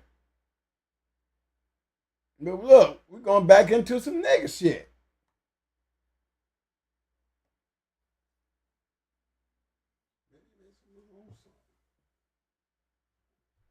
Maybe Mason was really on some shit, huh? What y'all think? Mason come sliding his ass up in here throwing some jewels out there, and we didn't got to playing around tapping and ticking on shit. And ran right into his shit like he was talking about. Because all this shit does go back to Yellow John and them. These crosses is what made the great yellow. If they trying to tell us that this was their real true breeding, Jocko and all them other dogs, it wouldn't be hard to understand that part. They're saying Jocko, Argo, Apple, and Junior was bred like this. They would have brothers to Zebo then. Is that why Zebo worked? Is that why Zebo ends up in Grand Champion Buck's pedigree? His sister Ann ends up in Miss Lady Sassy Mead in Yellow's pedigree? Yeah? Good question to ask. You know what I mean? We got Finley's bow Kobe'd up. Red Boy Kobe'd up. Keep finding Zebo popping up everywhere, but everybody want to say Zebo wasn't producing shit. Why Zebo and all these great ass dogs then? Why he keep popping up in all them great ass dogs? I got him a couple times in my dogs. I got him in my champion Pretty Mama shit. She was Red Boy. Grand Champion Buck and all them other dogs crossed in there, but when you look at it, you don't see all that until you go back a little further. And then I got it in the cross with Amber with the Grand Champion Ace. Is that what really sparked our line? To where we were able to produce good dogs? Just following the trend of what's going on back there in the back and understanding what's coming up to the front plays a big part. Because ain't none of these in color. But boy, when the color started coming, it started coming. When the color started coming, it started coming.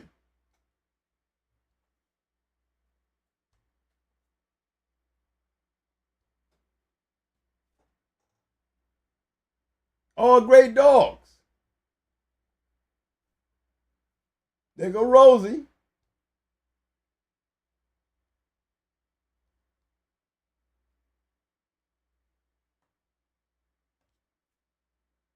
There go Andy and Faye. Donna and Rosie. That's Zebo's little mate sister now. Pay attention. And we go back to that snowball. Here he is, back to that snowball again. Crosses. And this is Zebo's little May sister.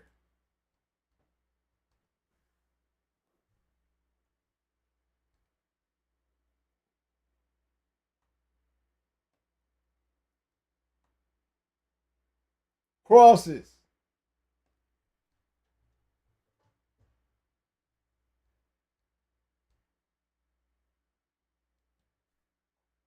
You ever see that? You see it, right? Now you got the Zebo stuff going into the goddamn Red Boy. Way back then, but what do we see? We see the same shit. We didn't seen all this before. We didn't seen all this before. I know a lot of y'all guys is like, y'all know, I mean, I would be tripping if I was y'all. Because remember what they said, this is supposed to be Jocko's little mate brother right here.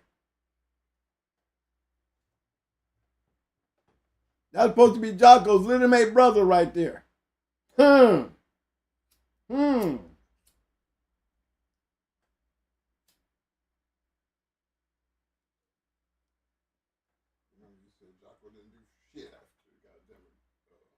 Well, he didn't.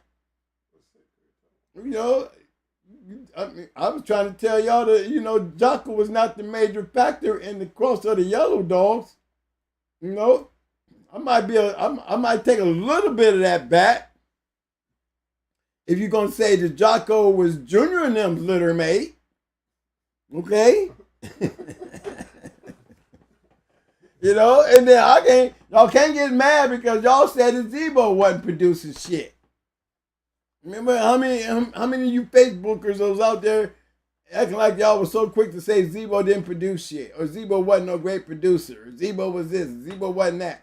Well, what if Zebo, you know, come from the same line, basically what she did do? This the Jocko cross. They saying Jocko was Zebo half brother.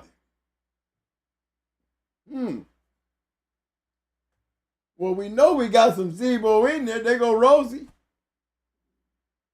We know we got some Zebo in there because we got a double bred Andy right here. So this was working for them long before Yellow John hit the scene.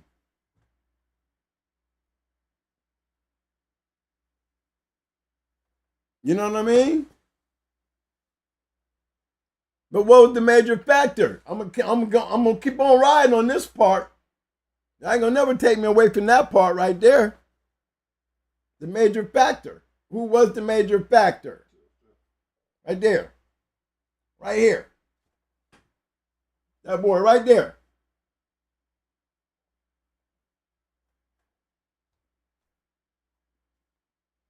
That old family red nose shit.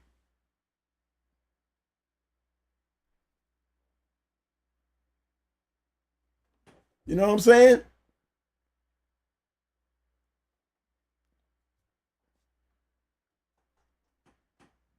You know, I almost ended the show and ended up going back and we did some more work.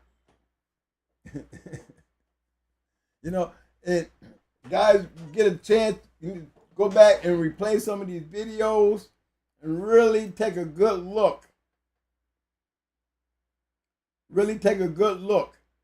A look at what they were doing back there. And remember, I always said, if you pay attention to the great dogs that are out there and really go break their pedigrees down, because it had a lot to do with the breeders, not the studs, the breeders, their mind frame, their way of thinking, because they're the ones got to grab their bitch and take their bitch into a good dog.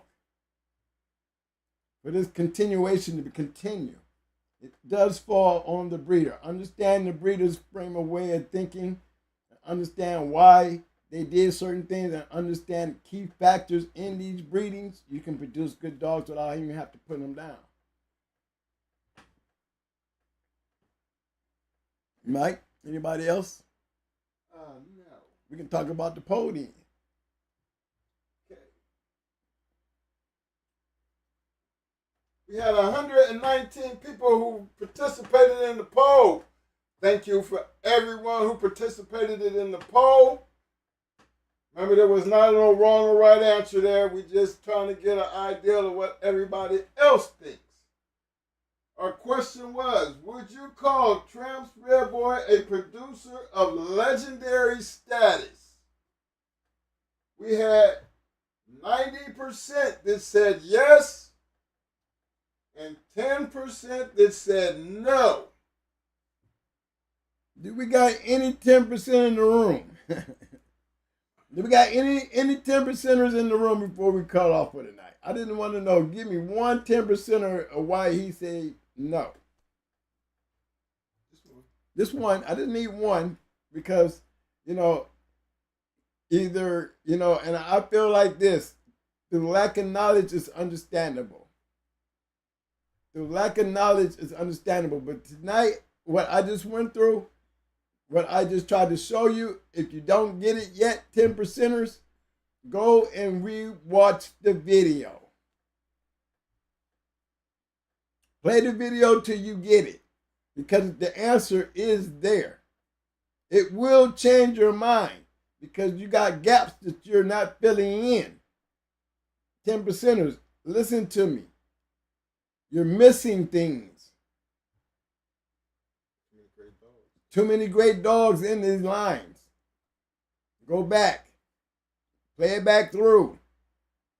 Get your notebook and pad. Don't come out the room until you really get it. And turn that 10% into 9%. Or 9% into 2%. Because you can't change everybody even though you wish you could. But the rebuttal is futile. You're not going to have a good rebuttal. Nobody's going to get up here and rebuttal me in that 10% because you would lose. You would lose. There's too many facts to the rebuttal. My rebuttal to anything that you come up with in that 10% area there, guys. So for you 10%ers, educate yourself. Because a lot of the answers were spoke tonight. Remember what I said about the nigga stuff?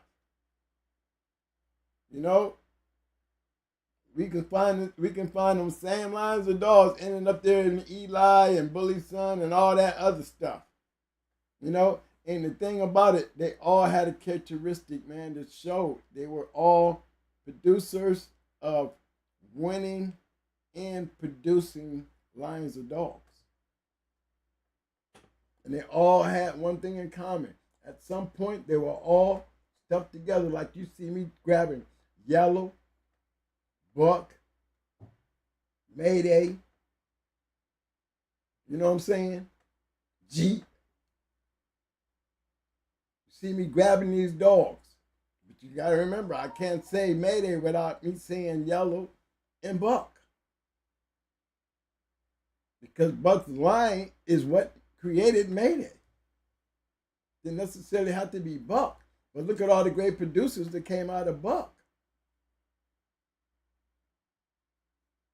And winners.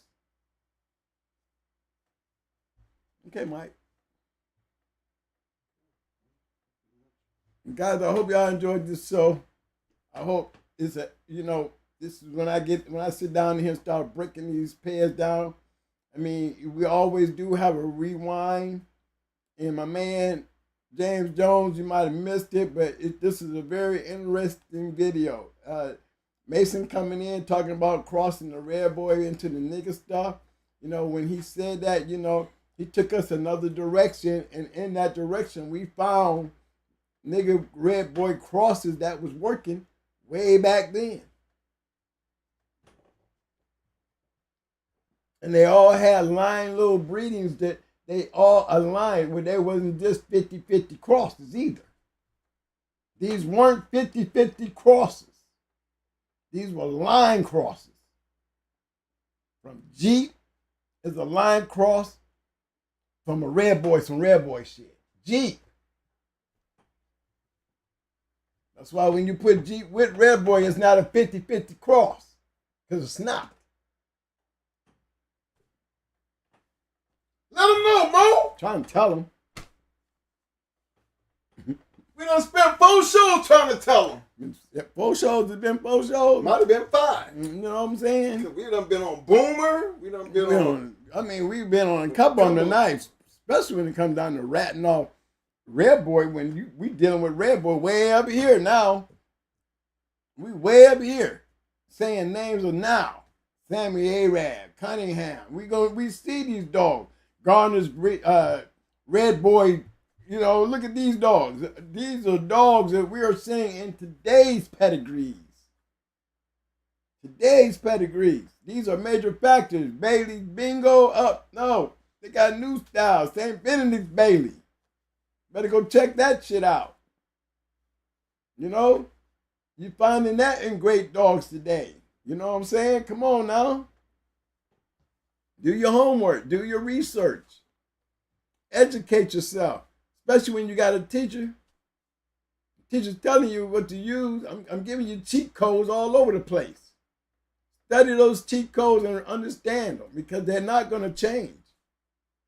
Let's assume that one pedigree where they're trying to tell us, Jocko, Argo, Apple, and all those dogs were Zebo dogs.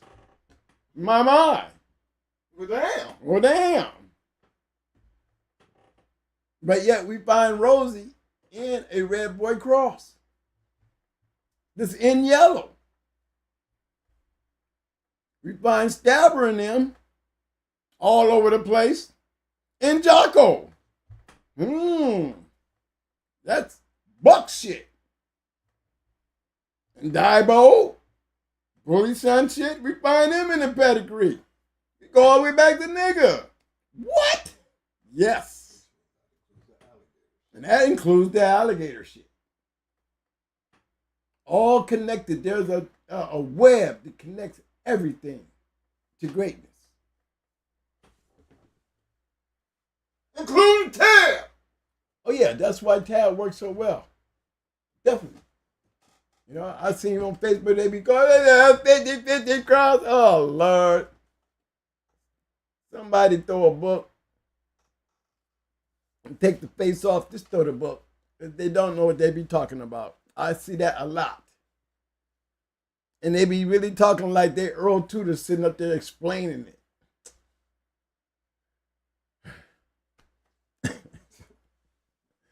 That's when I don't do Facebook, okay? They would have to boot me. You know how my attitude is. I get to talking about them. Y'all end up calling me a troll. I ain't even trying to troll. I'm trying to tell y'all what's the real. But you can come on this show and hit rewind as many times until you get it, guys. And you know, right there at the bottom of the screen, you know, you see that email address. You know what I'm saying? If you got a bunch of questions, stop by the Cash App, drop a couple dollars in, then you just go ahead and send the email. And I'll spend some time with you. You know, it don't cost. Really, it don't cost. I'll spend time with you regardless. But for appreciation of facts. You know what I'm saying? Show some love. All right, gentlemen, help me out tonight. I know we stayed a little longer, but this is one of the in-depth conversations that we had to share with you. Hopefully, we didn't do too much damage because we went from 90 to 89%, 11% no's, 89% yeses. So we still got a little bit of work to do. Yeah. I mean, you got to find that one person that really gives you an explanation of why it's no. And you show me a pedigree or a line of dogs that was better. It's not going to happen. Because you got them all right there anyway. You got them all right there in there anyway. That's right. That makes sense, man. All right, y'all, help me out here. Help me out here. I know there's still some people out there. I know your fingers are still working. Just give me some help, man. Give me some thumbs up, thumbs up. Come on out. Thumbs up, thumbs up. Muscles, muscles, muscles. Now, for Mr. Mason and the whole entire Shark Tank Get yourself some roses. Roses. We need them damn roses. Man, I need to see some thumbs up. I need to see some muscles. I need to see some roses tonight. If y'all found this show interesting in the breeding program and the understanding of what's going on back there, man, show the love, man. Show me that y'all heard me. I need to know that y'all heard me. All right? Don't hurt to do that tonight. You know, I'm sitting up here bringing up a lot of pedigrees these last couple shows. You know, I'm ready to get back into some match reports, you know, man, and show some old historical stuff, because where it doesn't matter to you guys now, it's, you know, the historical part of it is important, because these are the dogs that we're talking about. You know, historical speaking, these are those dogs.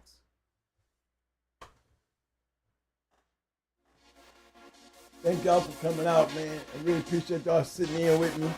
I appreciate the questions and the input that you guys are putting in these days. It really does motivate me. All right, fellas. It really does motivate me. It really does. I appreciate that, guys. So shout out to everybody who did that tonight. Love you, man. Hey, appreciate everybody for showing up tonight, hanging around. I know we've been starting late because we've been getting off late. But look here, man.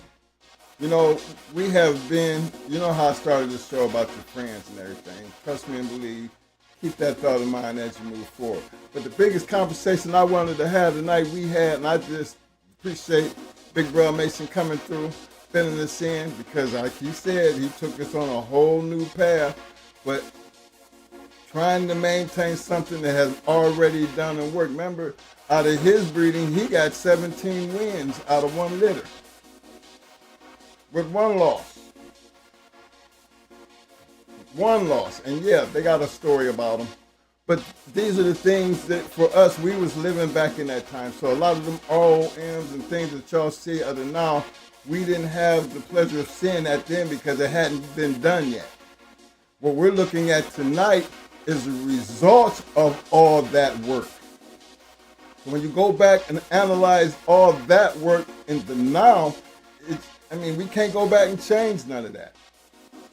Yeah, true enough, you got a whole lot of stories about if this was bred like this. But for us, even we take those types of conversation and we try to weigh them both ways. Because when we doing them that way, now we get a chance to go in, well, let's find out. What's the traits? How's it producing? Which way you want to go when you do your breeding? We're going to do our research. Remember, we had to do that with Super Nats, Grand Champion Ace. We had a chance to try to figure out which way we was going to go breeding forward. Did we stick with the Jeep side? No.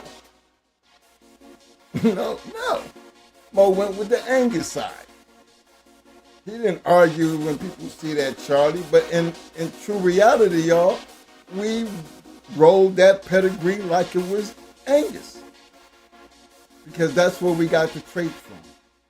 Where else would we get the back end dog? We sure as hell didn't get it from Jeep or Charlie. So those are the things you got, but at least you're being more constructive about your decision making. You can truly say you've done your homework. You just didn't believe a story. You went and did your research and you made the decision to do it based on your own work. Not what you heard, but what you know. And that's what we're trying to get across out here. Don't always play in what you hear and what somebody else say. There's enough information, and if you learn how to apply that information, you're going to make better decisions. Because, as you notice, there's nothing that had been done today that hadn't already been done yesterday. You just have to understand why they were doing it yesterday to understand why you're going to try to do it today. Facts in history can't be changed. It can be disputed, but the facts and the results will never change. So hopefully y'all take, a page out of that Going Hard book of knowledge and just say, yeah, them boys, they be stressing about getting these books and supporting these guys who get out there and they put them books, they write them books, they write them stories. Because in order to be good at what you're doing, it's best to know the history. You gotta have some type of guide. Not telling you to believe everything that you read, but then you gotta have something. You gotta have something to work from. We're just trying to give you the avenue of saying if you're trying to create the ultimate pit bull for whatever reason that you're trying to do, follow the format. Learn the formula. Make it your own. Because that's who it's going to fall on when the results finally come into play.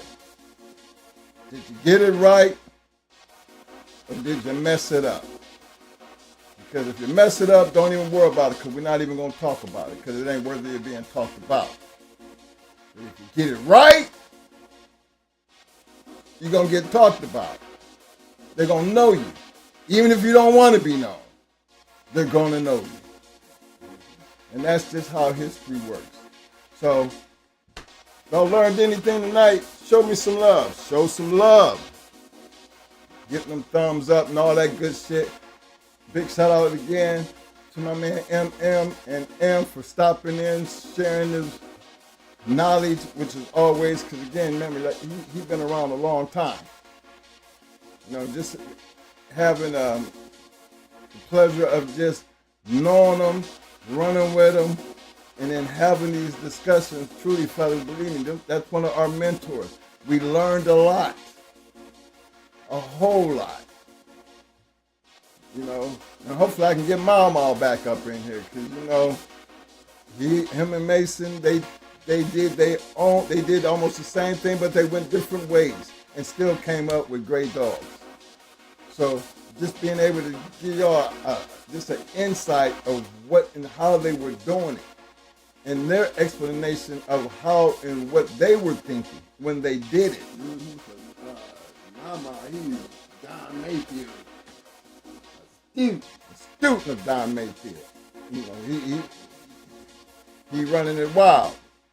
But these are the things, fellas, that we want you to get out of our video. These are the things we're trying to get y'all to understand and relate to when you come to talking about some goddamn American Pit Bull Terriers. The game dog. The dogs that's worthy of talking about. So until Tuesday, man, hey, look, if y'all ain't hit that like button, y'all know how this algorithm shit work. Hit the like button. Don't cost you nothing. It's free. No, we will be back here Tuesday. Again, everybody enjoy your weekends. Stay safe. And remember, in order to be a real student of the game, you got to put in some work. And sometimes that work can be hard and difficult because you're not going to learn this shit overnight. But you will get better the more you do it. I watched this guy right here. I remember when he first picked up a paper and didn't know what the hell he was looking at. But he became a student of the game thanks to, R.I.P. Mr. James Pope. You know what I'm saying? Gave us a better insight, gave him a better outlook on how to do what he do from there. And remember, it's two of him. Him and his KP. Very, very, very studious. I mean, KP is the Earl Tudor for us. Everything that ever came through our yard, damn it, he had his hands in. Everything. So, big shout out to KP, and just want y'all to just ride with us as we tell this story. But when you put in the work, just remember to always. Did you say always? I said always scratch the wind. Gotta put in that work, baby. Don't give up on it. Don't let it get frustrated. No, Just don't let it get frustrated. You gotta stay in there, You gotta man. stay in there, man. Keep going at it. Trust me, it'll pay off for you. Believe that. Hey, remember, Cash Out running on the ticker on the bottom down through there. When that Mo picked the dog of the night, well, I know it better be who it better be. Red Boy. It better be Red Boy. You already know it. We can rock this one down.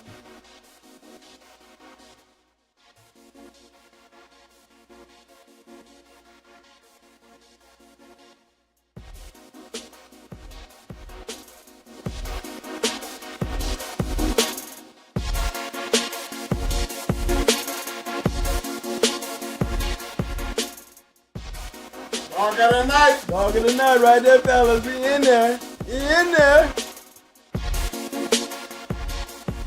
Yeah. Till Jeff.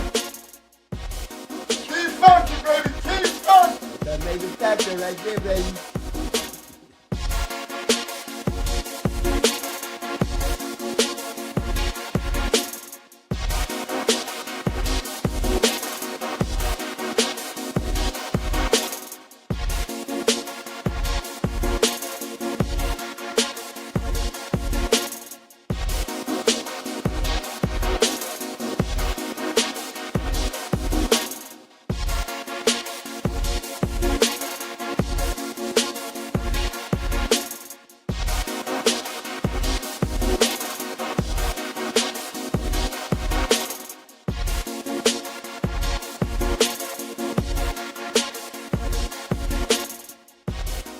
My big shout outs right quick before we get up out of here. Big shout out to M.M.M Fire in the Hills.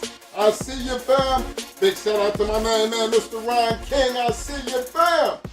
Bloodthirst, #1, aka Happy 360, showing the love. Appreciate the love, fam.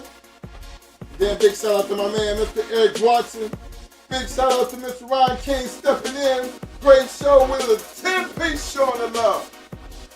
Ryan, you be hanging out there in the back street, baby, but you making a point to show up in the end, and I see you, fam.